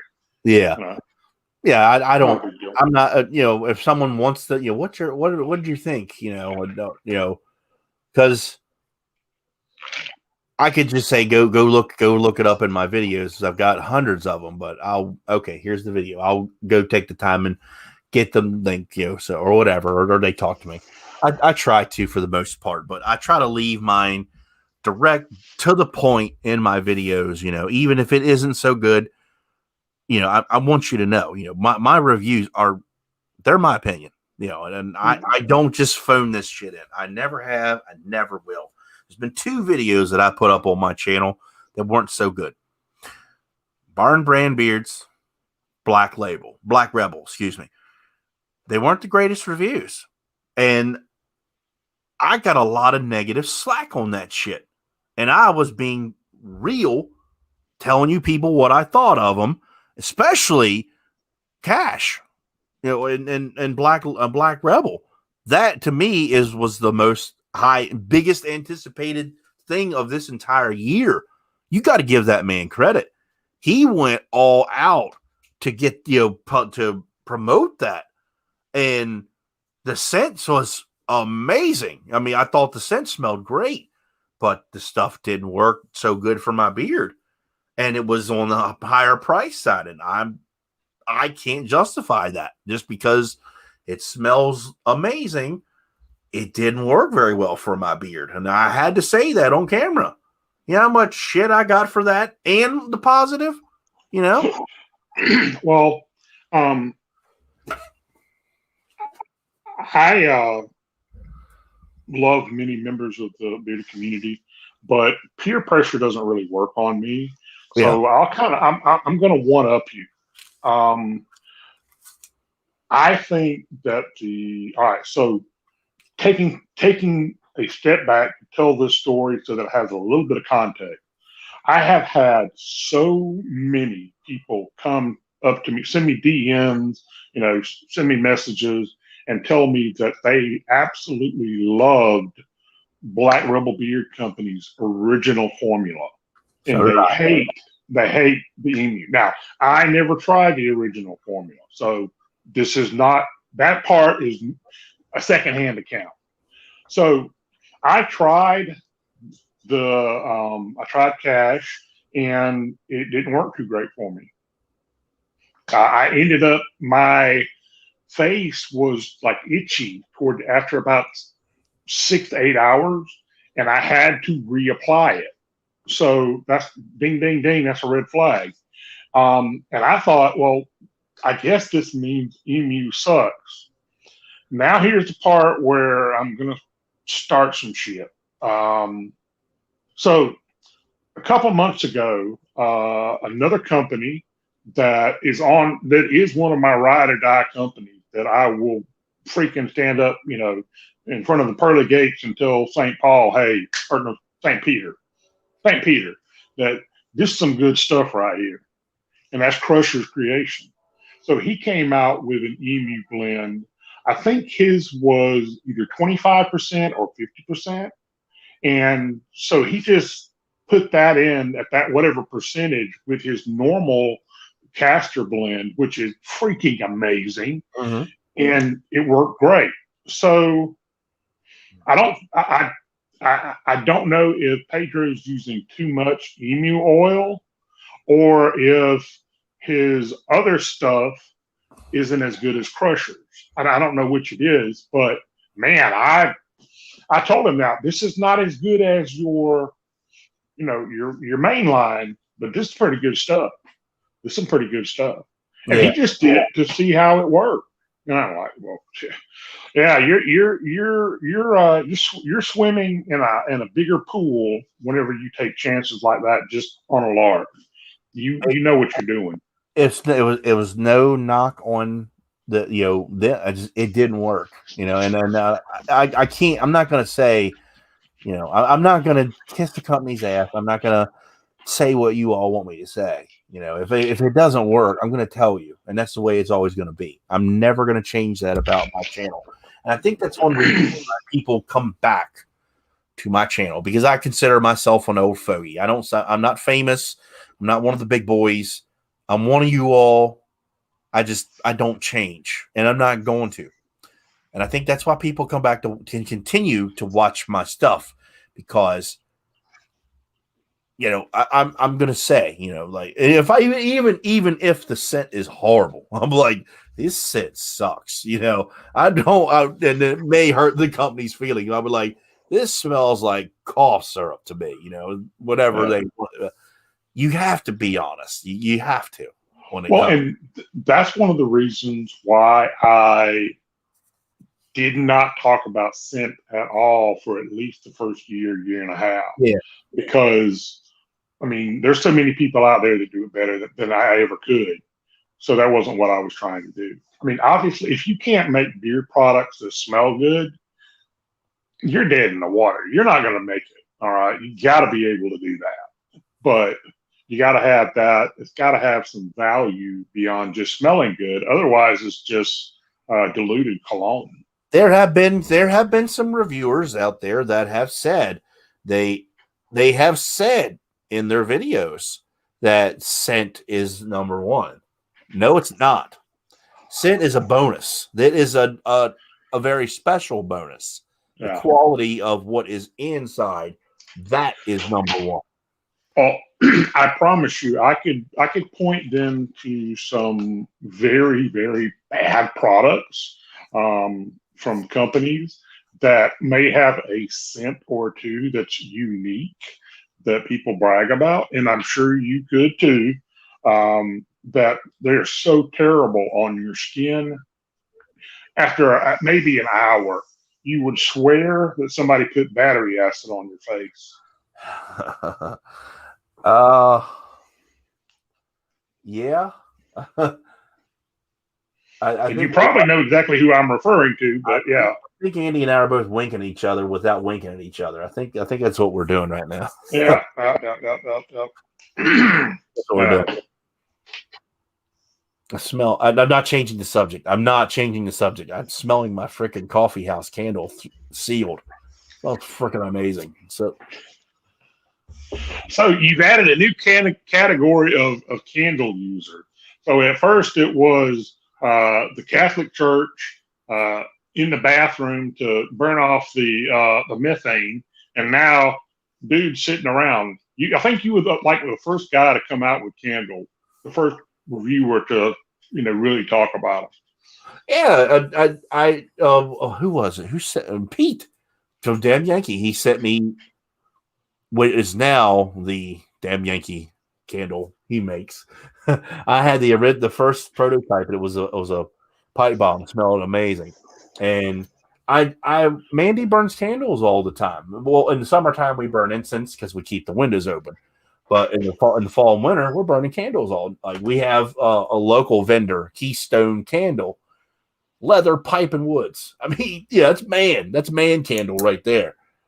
This is something you guys would love. And then I got one from Iowa, Tobacco Bitters, and then I got my two Artiste Mans. I just like smelling candles. I do. I always have. And we did not do the Bath and Body Works sale this year. We went to Kohl's, and just as good. I like the burn candles. I just think it's relaxing. Although I will say, spoiler alert, I am getting a package from Damn Yankee Beard Company, and I will have a Damn Yankee candle to unbox probably by Sunday. So be on the lookout for that. He's excited. Pete's really wanting my take on his handles, and this is a big venture for him too, because like we said, taking chances. This is a bearding company. Other ones have done this, but he may have a chance of breaking into the candle industry. I mean, if it takes off, that's great. You never know. Damn Yankees, one of the nicest feeling there's quite a few beard companies out there. Go ahead. They're one of the nicest feeling beards. That's what Michael Payton he commented there. Oh, okay.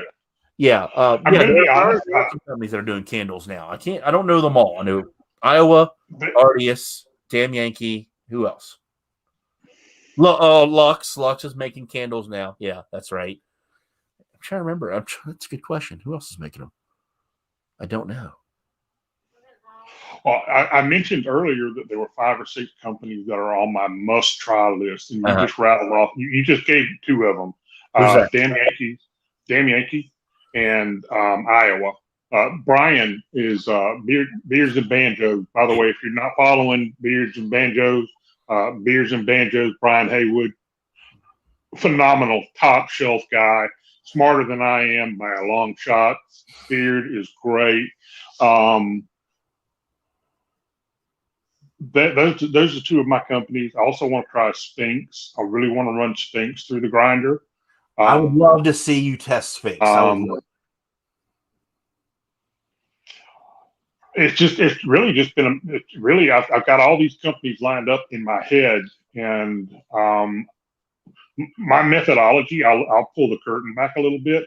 I ninja buy, so I'm not a big name anyway. So if I just ninja buy and then I tell them after I get it, or I post it on Instagram, hey, I just got beard. This is going to be next. Most of the time, they're finding out the same time you are. I don't do the whole, give me free products and I'll say something good about you. I don't promise a review to anybody until after like day 6. After at the end of boot camp, then I'm going to do a review. Because I do all the things that Dan says that you shouldn't do with beard product. That's what I do. That's what I do. All the stuff he says not to do, that's what I do. I kind of. And then one thing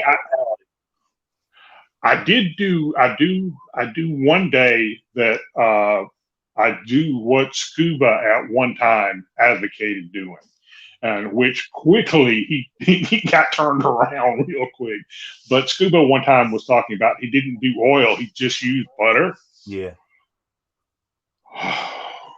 Man, that's the hardest day of the week. I ain't gonna lie to you. That is rough. That is rough. Because you want to itch the crap out of your face, don't you? I don't know what that man's skin is made out of, but God Almighty, that is rough. I can do it honestly on Sundays because that's like my lazy day. That's my lazy beard day. It is. For most people, it is. I can get away with just butter. I have, but that's because, well, mostly on Saturdays, I wear what Mandy likes, or her scent she likes, for my wife. 1912. I'm sure you guys already know for the most part, but I wear what Mandy likes me to wear. So, and I used a proper amount, more than what I should, but it carries over for me. So I'm like, okay, I'm not itching, and screw it. I'm let it go. And that's like my lazy beard day. I'll give it a nice brush or a comb through, and I'm good to go. But for the most part, I can't believe that you didn't say bourgeois. That was the very first beard justice video I did, was the boudoir. So I wore the boudoir for an entire week. you liked that one though. You really did. I think I surprised a lot of people when we came out with that scent. They were like, "Holy crap! That was made to turn heads. That was its legitimate thing. We wanted people to be like, this is amazing." And I bought the 2-ounce bottle of it. I got the great big Mama Jama bottle of it. Heck yeah. Oh yeah. I still have about a half a bottle of that or so. Companies, I've talked about this before. Okay. Companies that are making scents every week, every few days. Your take on that? Set an example. Andy's channel is called Andy Just Andy. That's his channel name, Andy Just Andy. Go follow, go get on, leave here, come back. That's his channel. It will be linked in the description box below as soon as this live stream processes. So probably by tomorrow morning when I get up, I'll copy and paste. I already have it ready to copy and paste. Another pain. Companies. Okay, just setting an example. Companies have their regular line. They don't keep them in stock, but they continue to make new scents and new scents and new scents. All right, so let's distinguish between two different scenarios going on here. On the one hand, you have somebody who is still learning their craft, and they're just like a kid with a chemistry set, and they're constantly making stuff, and they're trying to find that hit. That group, they're not putting enough time into it to really see what's going to make it. They're not really giving it enough time, and they end up selling themselves short. And they may have a barn burner that ends up with only a few people getting it. Right. The other side of the spectrum, okay, this is the dirty little secret. And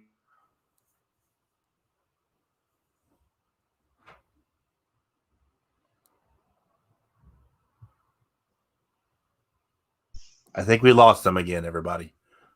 We got some grainage. All right, he'll come right back in. Give me a few seconds. We'll get him right back in.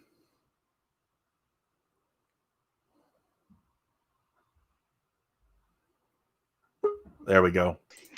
There we go. We got you. So, all right.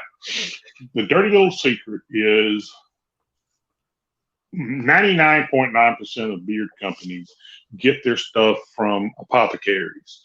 These are wholesalers where they get their carriers. Well, they also carry scent blends, and some of these companies that are just spitting out like 4 or 5 new scents a week, all they're doing is mixing in a pre-made scent with their carrier blend, and that's how they're able to do it. Those guys, I mean, if you really like bubblegum, or woodland elves, and they got a scent that's like that, and as long as the carrier blend is safe, knock yourself out. It's not my thing, but I'm not gonna rag on you for that. And that's how that goes. Right. It's not really. It's like the low end of the market, as far as I'm concerned. When you've got people out there like Lux, he's in my opinion, the king of scent. He's making these things from his brain and coming up with all these crazy combinations. So, not a fan. I hate him. You hate him? I hate him. I want his beard. No, I want his pipe. That's what I want. His pipes, yeah. Dave, he's sitting on a gold mine. I hope he realizes that, or he knows it. There are a few people. I'm throwing out a new term in the beard game. I call them master scent makers. I'm claiming that master scent makers. David, Lux, Pete, damn Yankee, Chris, the bearded Mac.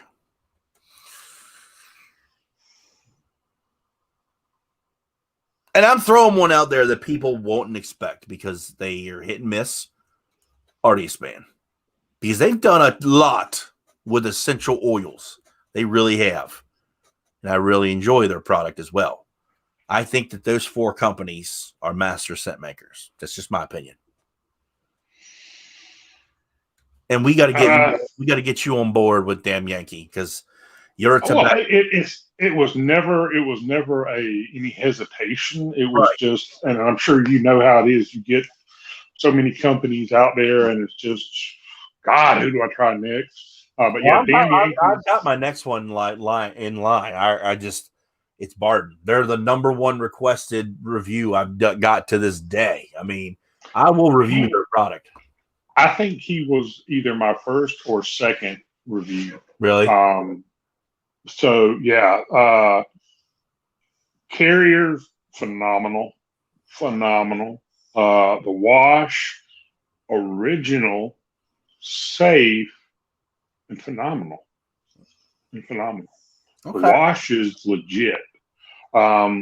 Scent wise, now I haven't tried any of his stuff since then, so I know he's added some.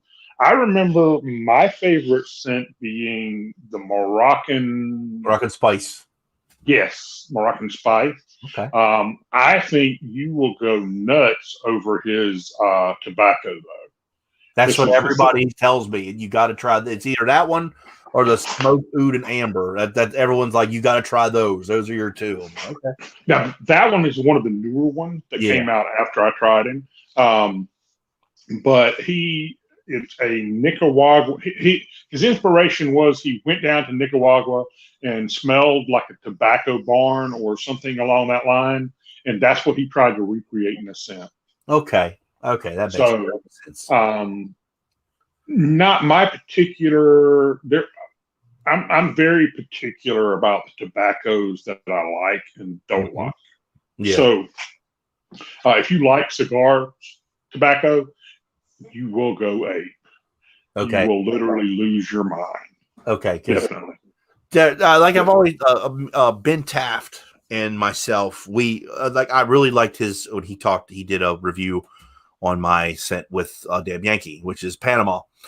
And we wanted to go for a Cuban tobacco cedarwood. And Ben hit it on the head. He was like, it's a bold, like a cup of coffee type bold coffee in comparison to pipe tobacco. And I was like, dude, that is like the perfect explanation of to distinguish the two. So I always go back to that as my referral.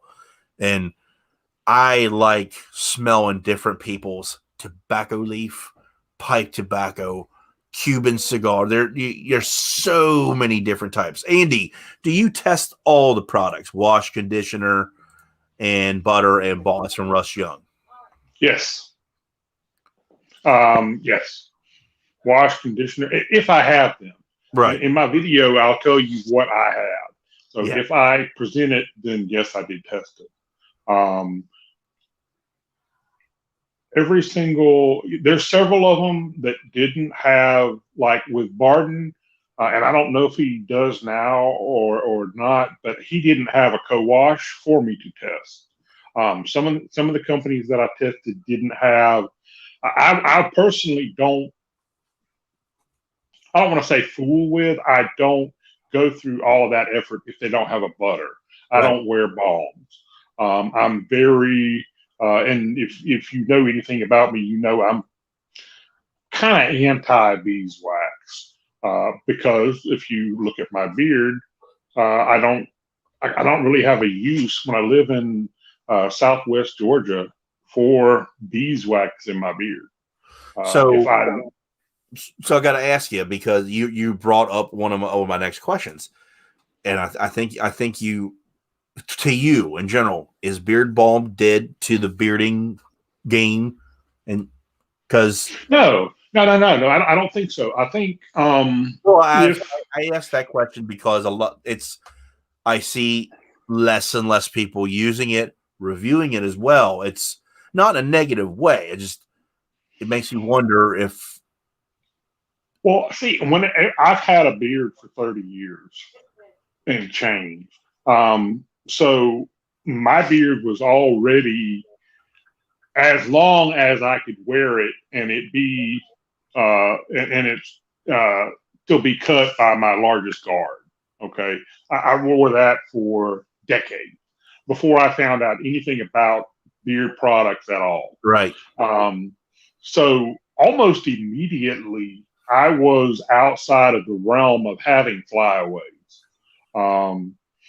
So once you don't have flyaways anymore, you don't the longer your beard gets, the less you need beard balm. Okay. Now, for me, if I was in a situation where due to the weather or whatever, I was having all of that, I just put on butter. And I usually do in the wintertime. Whenever I'm outside a lot, I'll put on butter, not for the flyaways, but just to keep the man mane healthy. Mm-hmm. But I don't think it's dead. I just think that so many people in our community have more mature beards. They're longer.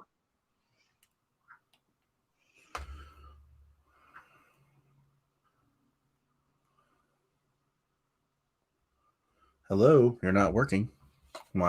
Sorry, I have to respond to this one. I understand.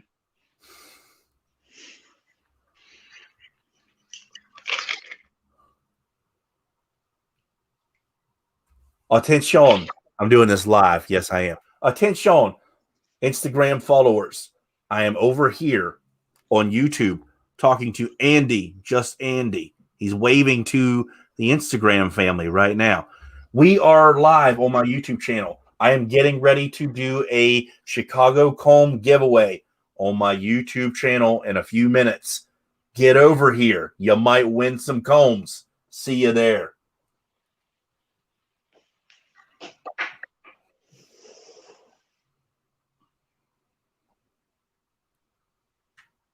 Okay, I don't know what my phone's doing now. All right. So I want to bring that. We're working on 2 hours now, and it's been great. I want to get down to closing this. The future of bearding in general. There, yeah, he comes in now. Did someone just say cookies? Yeah, see, I knew he'd come back. I love Dave. Love Dave. So I gotta ask you. The future of the bearding community and the bearding game in general. Where do you see it going, and where is Andy Just Andy going to be in there? Will always, always, always have my at least whole foot in the beard community. Mhm. Always going to have a beard. It's just a trend. It's just a fad I'm going through, but it's been going on for 30 years. So I'm just going to ride it out till I can't do it anymore. As far as the channel goes, to be perfectly honest with you, I don't have the tech skills, the savvy to do the things that I want to do, but Brian does.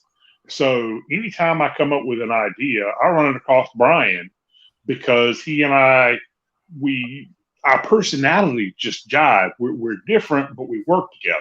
Same here, man. And so if anybody now, BGG, I got together with him. I was on his live stream. I'll sit down and talk to anybody. Whether we're on YouTube or Instagram, front porch, back porch, it doesn't make any difference to me. If it's cold outside, we'll break out some coffee. If it's warm outside, we'll break out some lemonade or some sweet tea. Whatever we got to do. I just like to talk to people. So for my own personal channel, once I get COVID garbage out of my life, just like everybody else, I've got 6 companies, like I said, that I have been dying to get to for almost a year now. So definitely we'll go back to doing some. But at the same time, I am not going to get on camera and say, hey, I lab tested this when I just pulled it out of a box and put it on like everybody else. I can't do that. I can't do it. Okay. I gotta know that it's legit clean before I even put it in my face. There you have it, people. That's why I got this guy on the show, because he's one of the few people who goes, what I say, the extra mile for himself, but also for our bearded community. Andy Just Andy. What a and great the man, Scott, the man, one of the first beard guys that I watched. I think you and I were talking about this, and I think it was your Luxurious Bastard review. I think that was the very first video that I watched. It was either something by you, either I watched yours and Scuba came up, or I watched Scuba and that review came up. I think I reviewed it first. I think I did it before Scuba did. I think that's a company that changed my channel for real, because when I say to this day that is the #1 most unique scent, greatest scent in my opinion, that speaks numbers, because I've reviewed and tried hundreds and probably over 1,000 beard oils now, and companies, hundreds of companies, over 1,000 oils. That says something, that's like, damn, one, that is the bomb diggity. And I'm like, that's why I say this. Scuba turned me on to Scott's channel. Thank you, Russ. Thank you. That's when I tell companies, like, if they're asking me advice, or I say on my lives, show me something. Show me what you are worth. Show me what you're made of. Don't just an example. Don't make me a tobacco vanilla that I've smelled from 50 different people. Show me something. And I'm going to continue to say that. Show me something that why you should stand out. That's what And funny you should mention that, because we were talking, just to kind of bring it back around just for a second. You talked about cash, which for those of you that somehow or another lived through 2020 and didn't know this, it was a barbershop. Cologne is what it was. And now Lux denies this, but I accused him in DMs, and he didn't. I'm not going to tell you what he said, but I'll tell you what I said. I told him, you were tired of all these guys making these barbershops, and so you decided to mic drop on them, didn't you? And he came out with the Big Barboski a few months after Cash, and it is a complete inside out. I told him that it was kind of the Monet version of a barbershop. If you don't know who Monet is, Monet, All right, he was a very famous painter. Okay. But his particular style, he was an impressionist, and that's what Lux did. It's not a barbershop; it's an impressionistic take on a barbershop. Okay. Oh, we got BG So- in here. Hey, thanks for coming in, David. Dagan, excuse me. Said your name wrong. Are you ready? We're ready. No, we're not doing that. We're not doing the DX thing, people. I mean, I'm sure we could probably do it word for word, but it's time. You're in the speed round, and you know how we always start. We always have that one question. Mm-hmm. Coke or Pepsi? Say again. Sorry. What? Coke or Pepsi? Oh, man. Listen, I live in Georgia. They would make me move out of the state if I didn't say Coke. Oh, okay. They would make me leave. Okay. All sodas are Coca-Colas. They're not even Coca-Cola. It's Coca-Colas. You heard it. You heard it from the man himself. Okay. They call it Atlanta holy water. I have to say Coke. I have to say Coke. Well, you clarified earlier. I was going to say coffee or tea, but you're a coffee drinker. How do you drink your coffee? Actually both, but I usually just a little bit of creamer. I like for it to be a dark color, but I need something to take just that little bit of that bark off of it. Okay. All right.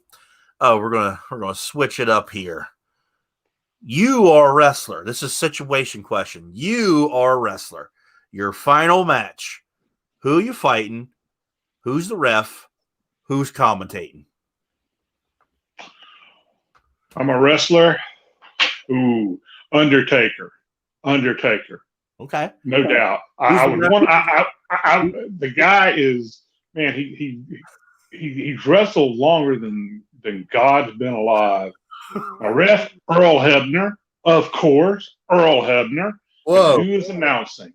All right, so I'm gonna go completely off the radar. I'm gonna say Joey Styles, just to hear him say, "Oh my God," would be legendary. And what's your wrestling theme going to be? Ooh. Definitely something by Motorhead. Probably Ace of Spades. I can see this whole thing. I can see it in my head. That's cool shit, man. Okay. What is Andy's favorite snack? If you're like watching movie, TV, what do you eating on? Cheez-Its. Cheez-Its. What do you got? The family size box. You hearing that? What? Cheez-Its. That's his snack. What do you got on that? I like Cheez-Its. Exactly. Don't hate. Love your dog. That's love right there. That's love. Oh. I'll deal with you later. But okay, your favorite scent profile. Ooh. All right, so my favorite scent element, the one that I consider to be the first block that they have to get over and show that they can use is vetiver. Vetiver is extremely tricky. You get too much into it, and it smells like an ashtray, and not in a good way. That's very true. So, but if you use it right, man, it is a wonderful team player. So that's kind of, whenever I see a scent builder start using vetiver, I know he's starting to cook with gas. I know that he's getting legit. Okay. So, what is your least favorite scent profile element? Oh, that is so easy. That is the biggest softball you could toss my way. Oud. I hate everything about it. I hate every variation of it. I don't care if it's mixed with pumpkin. I don't care if it's mixed with spit. It is nasty. Do not care. So I have threatened companies that if they send me oud, that I will take an acetylene torch and I will melt it on YouTube. So it's safe to say my next question then, oud is overrated for you. Yeah. Yeah. Okay. It was DOA. It was an aborted pig fetus. Whoa. Right out the gate. Yeah. Andy and Mandy hates it. So Mandy and Andy are on the same page of I can't deal with that. Who the best wrestling promo of all time?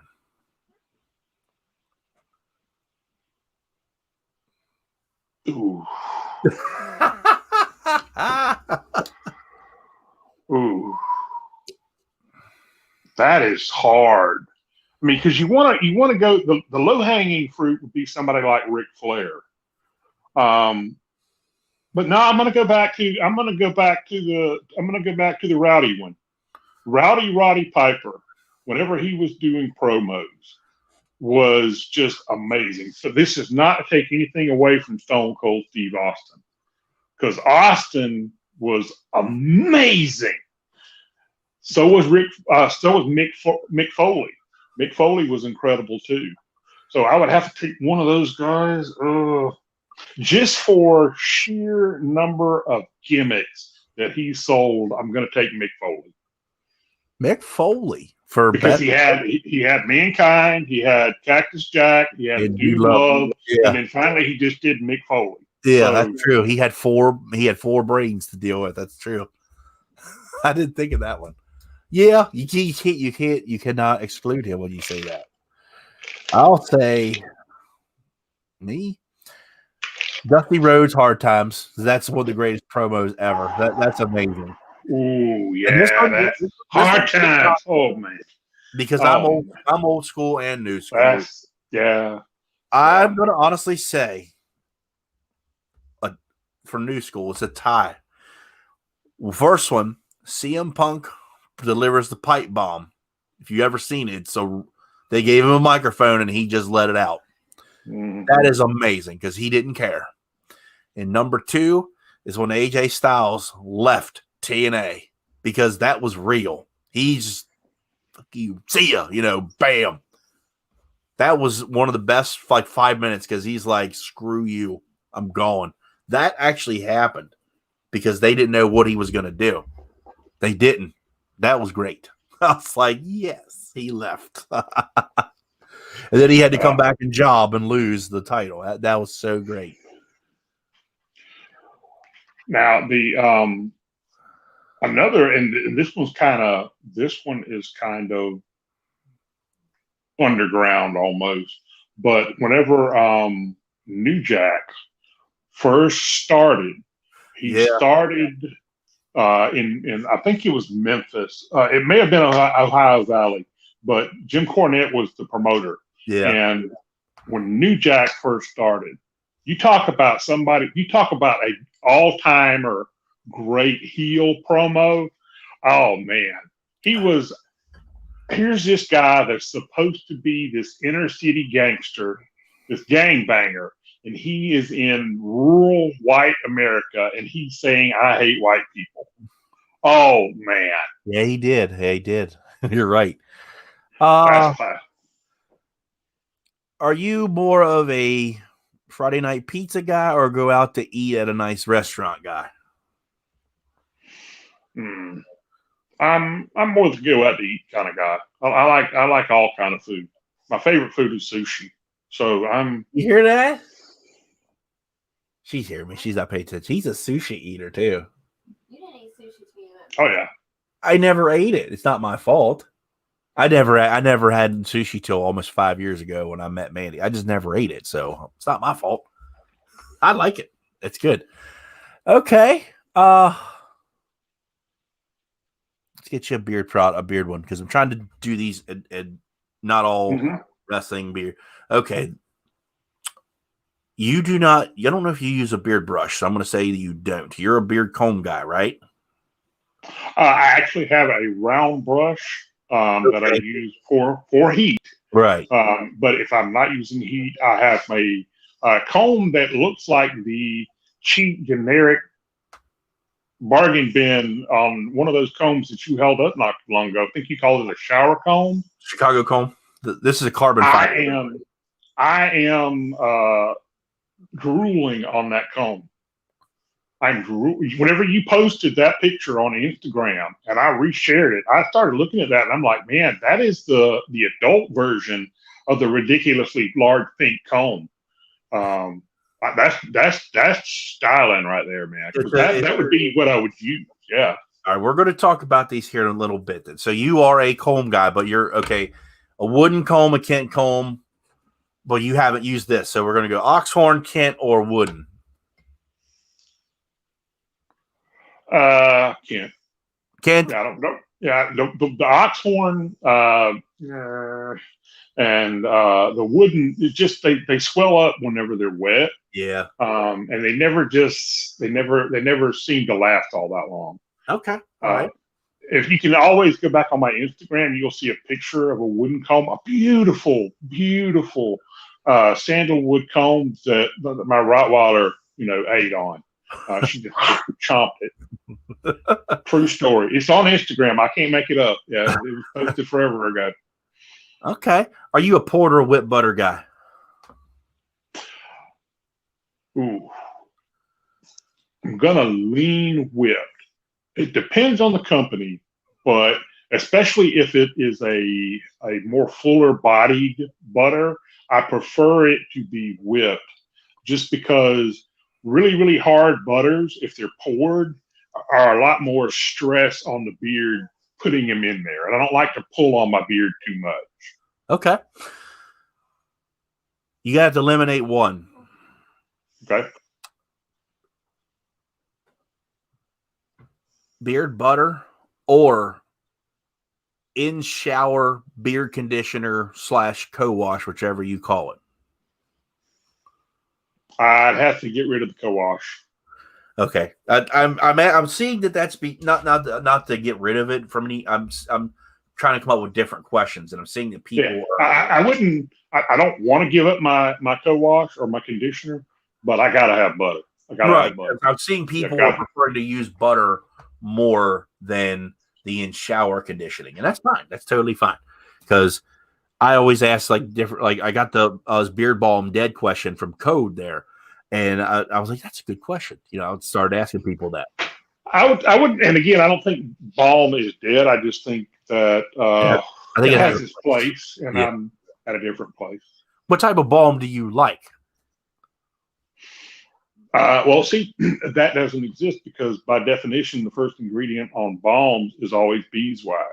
Well, are you more before having a conditioning balm, or do you want it that it holds? Which would you prefer?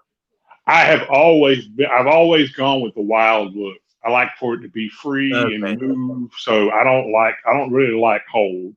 Okay. I don't want, walking around looking like Dr. Teeth, but yeah. Muffet reference. Your Mount Rushmore of music. Who would they be? My Mount Rushmore of who? Music. Ooh. Johnny Cash, Mike Ness, Joe Strummer, and Dee Dee Ramone. Very good. Very good mix there. That's good. I like that. Okay.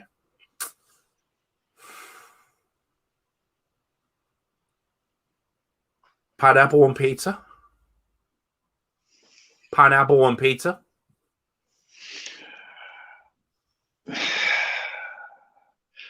No. Okay. I'm not gonna rag on somebody that prefers that, the Hawaiian pizza thing. Now the Hawaiian pizza I can forgive you for. The most special, the hamburger with pineapple, I'm not gonna let you in my house with that. That's not cool. Hamburger on a pizza. Of all the meats you could put on a pizza, it's not so much the pineapple as it is the hamburger. I love you, Mo, but there's no call for that. Okay. If you could bring back one musician from the dead, who would it be? Ooh. Just one. Yep. One. One more concert or whatever. One more album. Who would it be? God. Because there were so many of them that died at age 27 too, including one of them. I think that Jimi Hendrix probably, if you were to take Jimi Hendrix from 70 or 71 and drop him into just a Guitar Center now, I think the world would blow up with the pedals and the technology and all the different materials they use. So I'm going to say just for that possibility, I'm going to say Jimi Hendrix. What product? I'm putting you on the spot here. I'm not throwing shade. Okay. So I'm trying to give you, because I respect your opinion, I'm trying to give you questions that I don't ask normally. 3 cents. Which one do you think has lived up, most hyped, and has lived up to the hype? 1912, Holy Grail, Cash.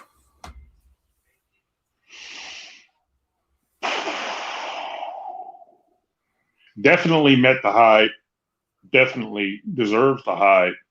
1912. Definitely.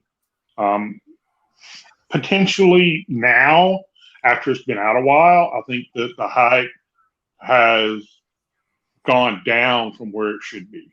I think that people need to be reminded every now and again how great it is. Holy Grail, not my thing. Ooh, not my thing. So, love you, but no, piss on Holy Grail. Cash,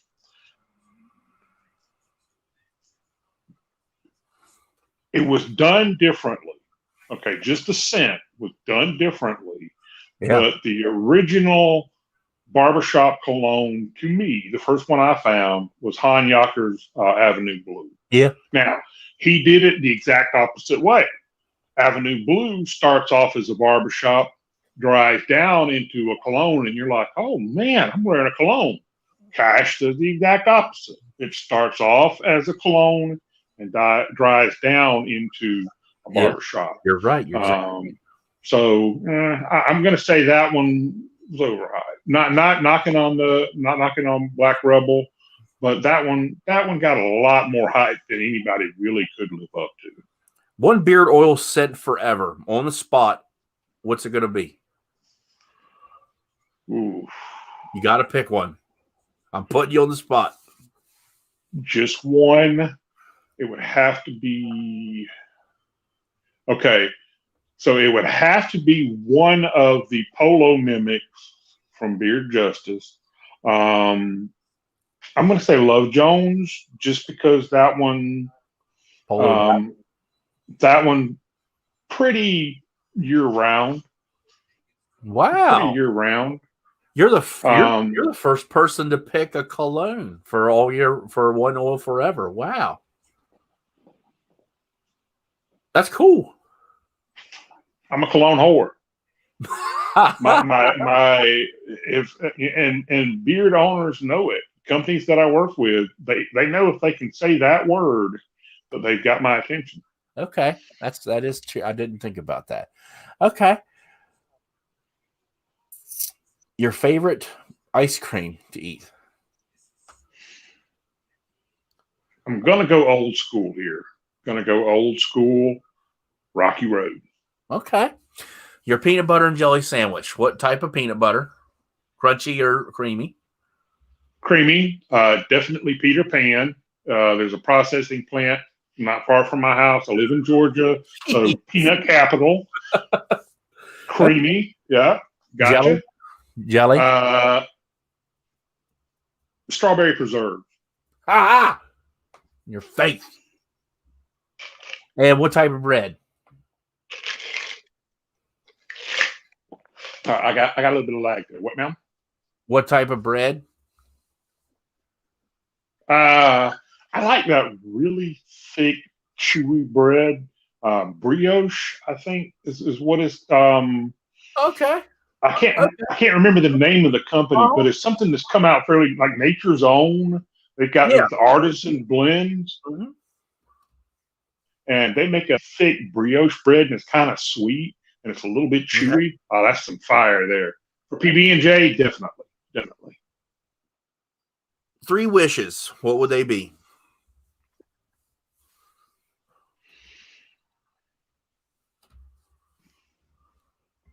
3 wishes. Well, I'm gonna go with the world peace thing because that would definitely. I mean, if you're only gonna get 3 wishes, you got to wish for world peace, an end to climate change, and everybody has to chill the blank out. I think people are entirely too wound up these days. Yep. Very, very true. If you were to buy yourself a Christmas gift this year, what would it be? Ooh, no, money's no option. Ooh.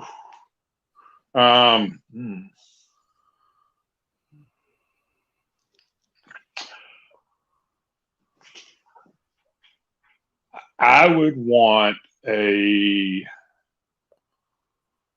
definitely a Les Paul or a 1920s Martin. Oh,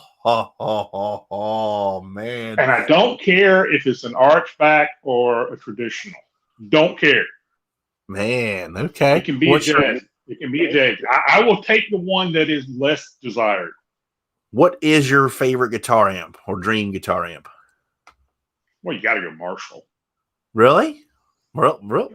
I mean, not knowing that much about the high, never having actually played any of the high end. Yeah, I would just say Marshall just because it's cool. Oh, wow. I'm PV 5150, Eddie Van Halen's amp all day. That's my dream amp. I've been trying to get one for years. I have. I love the sound of the amp. It's not because it's him. I love that sound of what it made. Love the PV 5150. So good. So good. It pisses me off that people, because of his death, use it to make money. I really can't stand that. I really don't like that at all.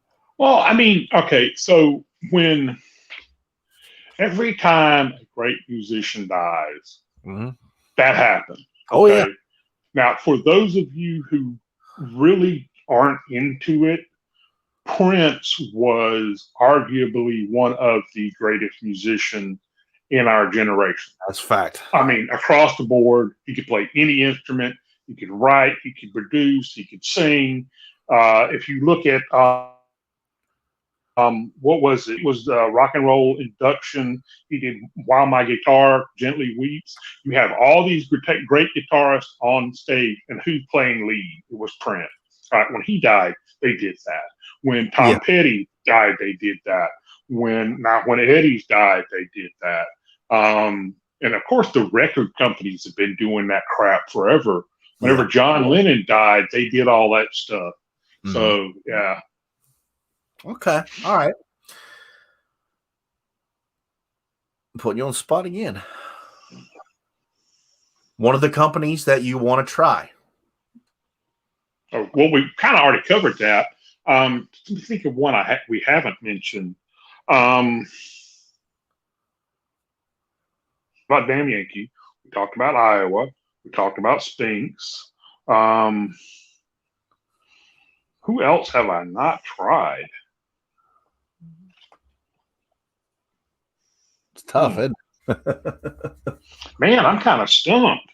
Well, apart from the ones that we've already mentioned, I'm trying to come up with one we haven't talked about, and I can't think of one off the top of my head. Actually, we'll change that. Tell me a company that I may not know about that deserves recognition. You say, you guys got to check this company out. All right, so here's a funny thing. One of the things that I do with these new companies is I kind of help prep them to lead up to a Beer Times with Scott level. Okay, so and I tell them right off the bat. Hey, when you start with me, I'm not going to get you 1,000 sales. Okay, that's not what you're doing, but we're going to go through the process so you kind of get a feel for what it's like. And then somebody will watch me and you'll build the interest slowly. And then you'll get up to that first tier of what I consider to be the legit guys. and then they'll build up to, either you or Matt, and then later on Dan. So I honestly, for Black Friday, I did black beard gear. I was really impressed with how he made food scents without a lot of food components in it. He did it by spices, and he did it the right way. It was good quality stuff. Who do you think is the best beard product reviewer? I'm putting him on the spot, people, because he's not afraid. Oh, he's killing me because he knows who I'm friends with.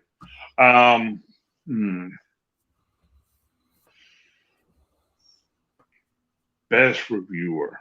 That's hard because most of the really good reviewers have things that they dial in on and they're really good for.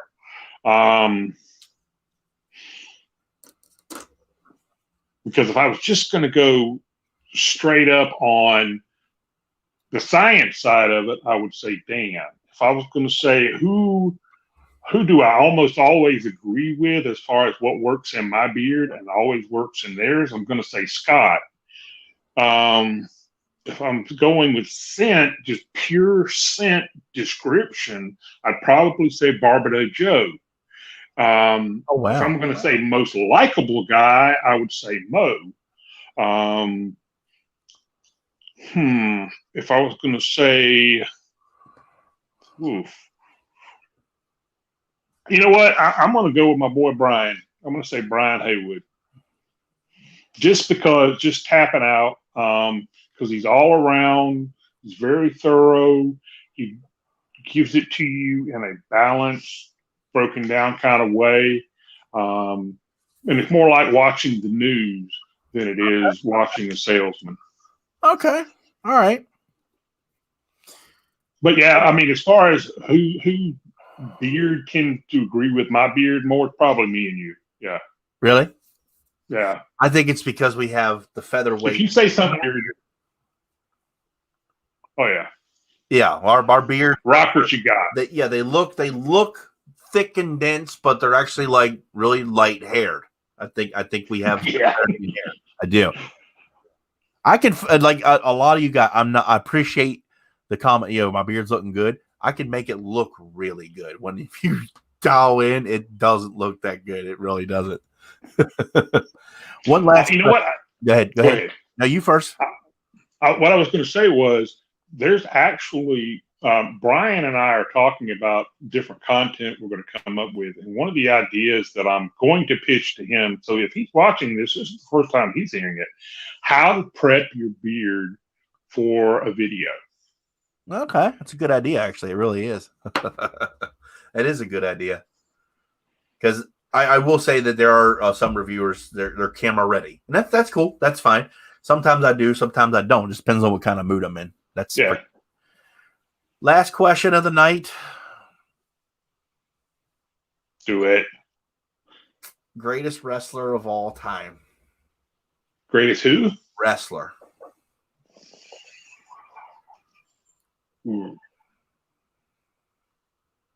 That all round. Just for the fact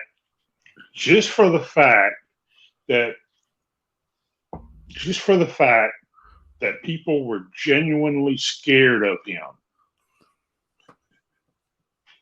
And he didn't back down from anybody. I'm going to say Harley Race. Whoa, that's some. Because he, in that day, the champion had to be able to truly defend himself if somebody decided to make him look bad. That's true. That is true. And he thrived in that era. Wow. I didn't expect that one. I really didn't. Well, that's going to conclude my speed round. And I always finish with two questions. Who do you want to see in the hot seat? Who do I want to see in the hot seat? God, you've had a lot of great people. You had Scuba already, right? No, not yet. Okay. You got to get Scuba. And I think it would be cool. I think it would be cool if you could get a musician on the show. Get like somebody that maybe not obviously, multi-platinum and all that kind of stuff. I think it would be cool to talk music. I think that number one, that would bring you a whole new audience. But number two, it would be cool for people to hear more about that side of Scott. Okay. All right. Because there is like at least a third of your brain that you've never shared with anybody on YouTube that's there. And you've got all kind of knowledge. And I mean, just the stuff, and you and I both know we were trying to keep it where it was approachable to the mainstream. Yeah. We could have very easily gone off on some B-sides of, bands that were only had a regional hit or whatever. So yeah, definitely. I would definitely say a musician. Okay. Somebody that, maybe a touring musician. But yeah, I think that would be cool. And if you could give me any advice or feedback on what to change or add to, what would it be? Keep being fearless. Keep being fearless. Okay. Now it's your turn. Because at the end of the day, a thumbs down is just as good as a thumbs up. A view is a view is a view. Now it's your turn to put me in the speed round if you want to. If you don't want to, you don't have to. Okay. First question. I'm going to ask you the question that I was waiting for you to ask me. Okay. You got one company that you can take with you. You get one ride or die, and that's it. Who you running with? Damn Yankee. Okay. Best drummer, modern era. Now we're not, so we're talking, at least 20th century. Best drummer era ever. Across genres. Huh? Across genres, across eras. Best drummer ever. My favorite, I'm going to give you two. My favorite is Shannon Larkin. Okay. His signature is on my arm as well. He's from my hometown. He's from Martinsburg, West Virginia. He's the drummer of Godsmack now. That's how he's worldly famous. He's my favorite. I think the best drummer of all time. I mean, it's a really close tie. You could pick either or. It's either John Bonham or Neil Peart, one or the other. Okay. I thought Moon the Loon might have been in the running with that one. Okay. Keith Moon, I think you're more of a Who fan than I am, though. That's why I didn't pick him. Well, obviously. Okay. What is the one dish, and you can pick the dish itself or from a certain place that you absolutely positively is on your bucket list? Dish? Mm-hmm. Like food? Mm-hmm. The one dish that you've never had that you've always wanted to try, either from a particular place or you've never had this particular food dish. In-N-Out Burger over on the West Coast. I've always wanted to try them. I actually have a picture of my granddaughter and I the very first time I went there. Yeah.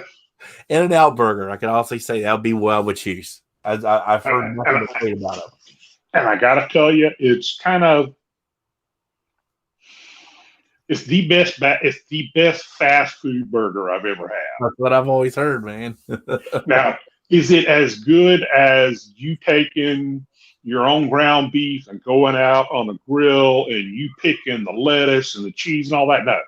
But double animal style with fries animal style, that's the bomb diggity, man. Bomb diggity. And you know what? The whole kit and caboodle, $5-6. It's ridiculous. Damn, that's pretty cheap. It is. Yeah. In Yeah, California. it really is. It really is. All right. So phone rings. It is the manager of any band you could name. They want you to step in and play a set. One set, dead or alive, who would it be? Slayer. Slayer.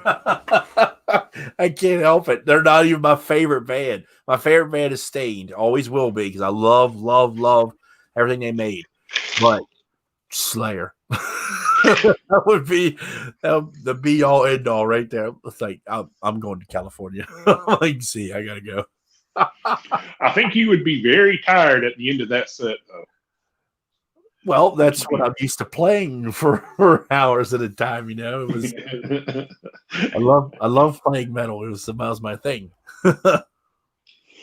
What would you like to see grumpy bearded men do? I would What do like. you think? I would love that. Now I know you guys when you're. I know when you're doing grumpy old men. I know you're being yourselves. You're being legitimately your honest, real opinions and stuff. I would love to see a comedic performance of you two or you three watching people review.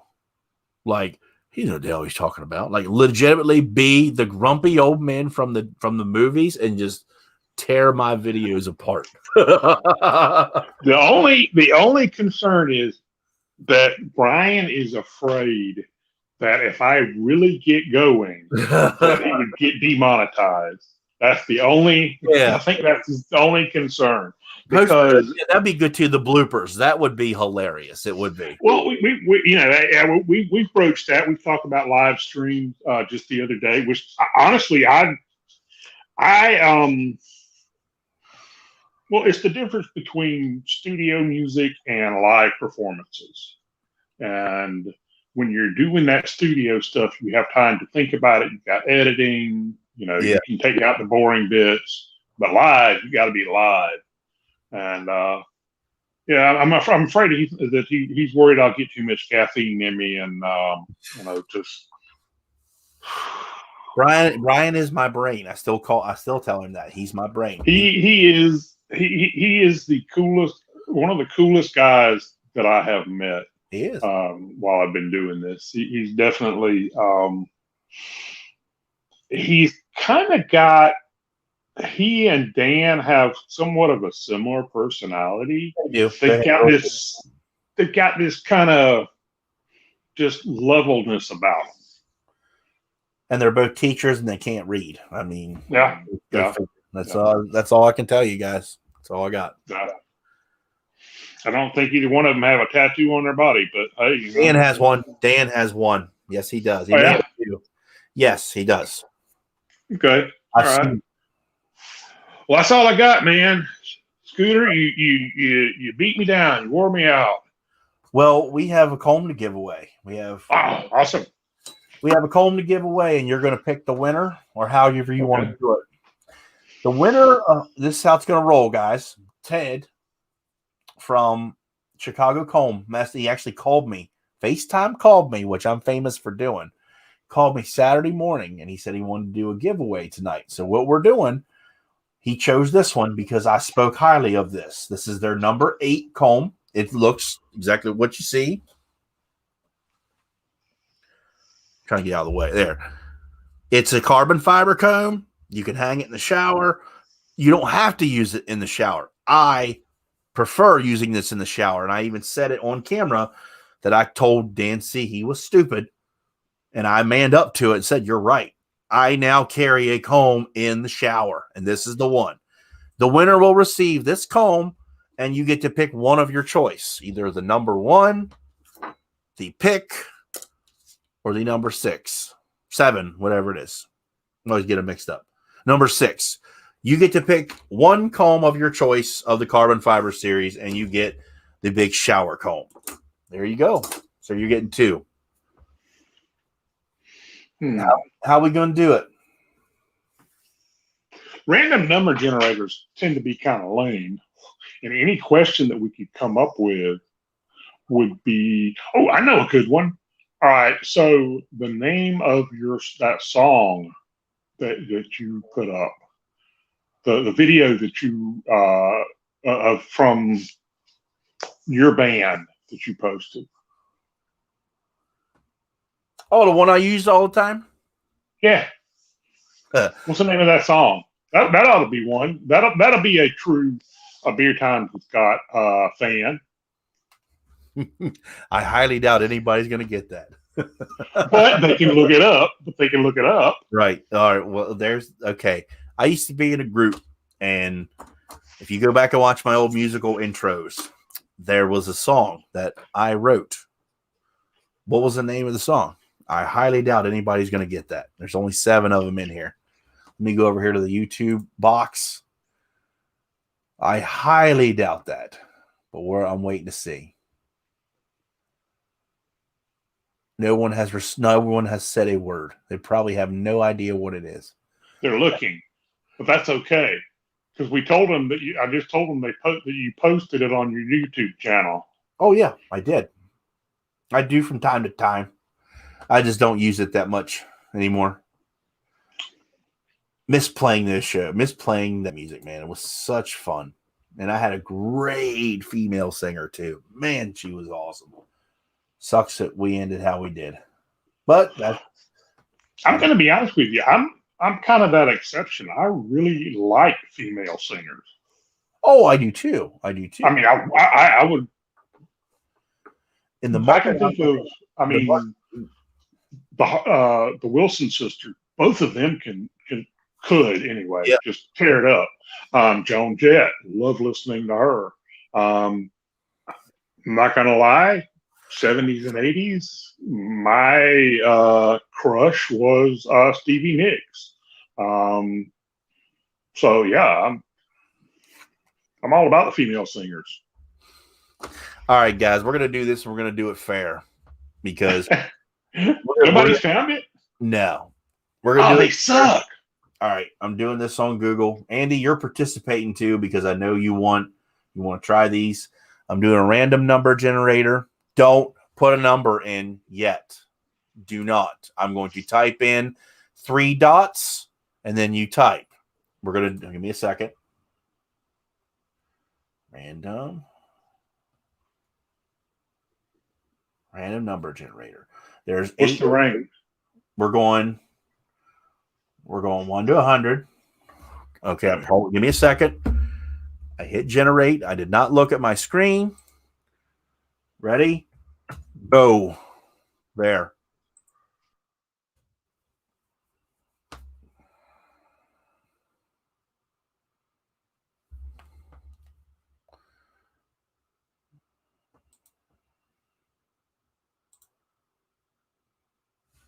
I have not seen the number yet.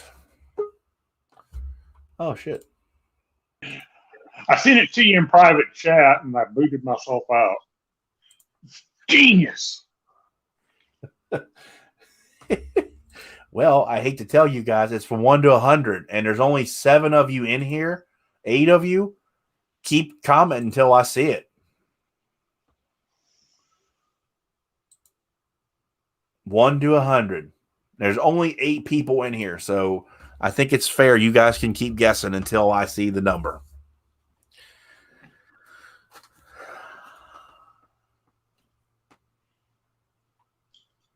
And Andy, he picks 1. You chose 1. You picked 1 time. It's not the number, unfortunately. Year I was born, man. I got to take that number.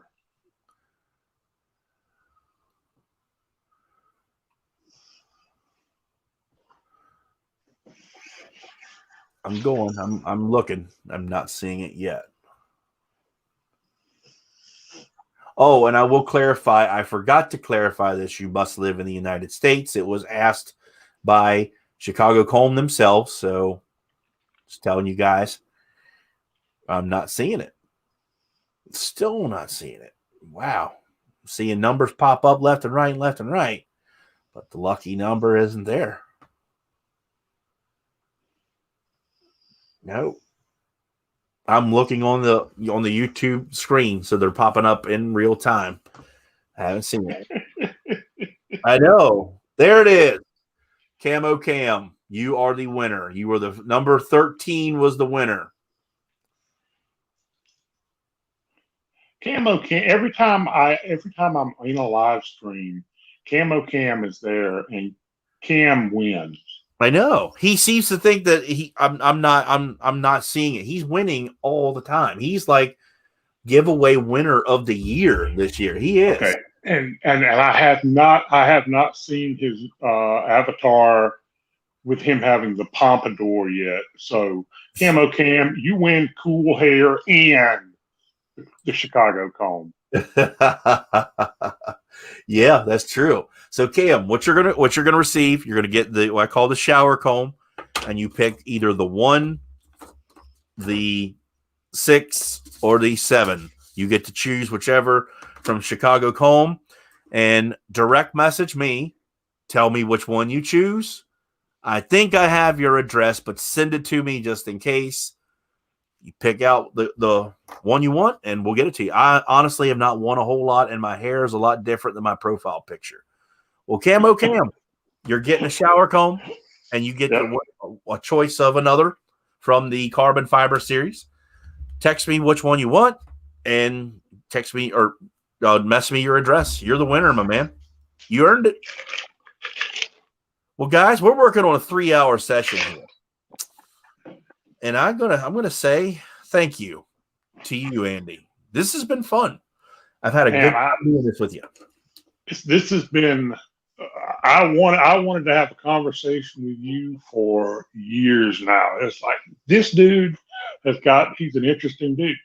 So, and I cannot say that about all reviewers.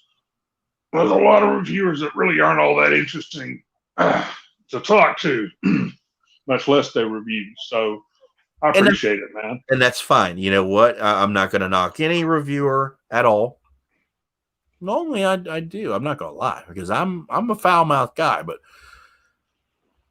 I'm going through a life changing event. I've talked about it in the past, and I got to get my ass motivated, more motivated than what I am. I do. I'm dragging my feet because it's holiday time, and I just don't really care. I do. Yeah. But and I'm doing the typical I'll wait till the new year guy. But you know what? I got my wife who's really my motivation, and I've got all you guys who watch me who are still motivating me, keeping tabs on me. So, but no, this has been a fun night, and I'm going to finish the year off next week. We're going to have Ben Taft, Ben Jammin Reviews. He's going to be in the hot seat next week. And we're going to do the same bat time, same bat channel. You guys know how that is. And I think all you're going to get out of me for the rest of the year is my top companies of the year. I'm starting to film them this weekend. So that's what's coming up. But I want to thank you for being a part of this. Like I said, it's been months in the making because you were the next person after I booked it for the end of the year. And I'm like, shit. So I was like, I got to get Andy on here. And it's been a long road to get here, but we finally did it. And I've had a great time. And I feel I've gotten to know you better, and I can call you a friend now, not just a follower and supporter. Right on. And I would love to continue our chat with music and wrestling anytime you damn well please, man. Oh, man. Wake me up at 3 a.m, and I will be talking about old albums and albums, not CDs, not cassettes. I still remember the very first album I bought. So, which was Journey's Escape. Oh. Bryan Adams Reckless. That was my first one on cassette. I'm that old. Because, hey, believe it or not, once upon a time, if you wanted the attention of the fairer gender, you had some Journey around. Because that was, people talk about panty droppers as in a scent, but now that journey, pretty much, that was just stuff. Well, guys, we're going to call it a night. We're getting ready to hit up on 3 hours. Dandy, do you have any final thoughts you want to say? Beard on, fellas. Beard on. Rock what you got. If it ain't what you like, just let it grow. Don't cut it. It will eventually get to where you like it. I don't care what y'all do when it comes to your facial hair. I'm saying it as a joke. It's facial hair, guys. I mean, in the end, yeah, it's camaraderie. You know, it's our thing. It's what we do. It's what we're into. But it's facial hair. It could be gone in 30 seconds. It's not the end of the world. Just leave it at that. Keep on bearding everybody. Thank you, Andy. Appreciate you all. We'll see you next week.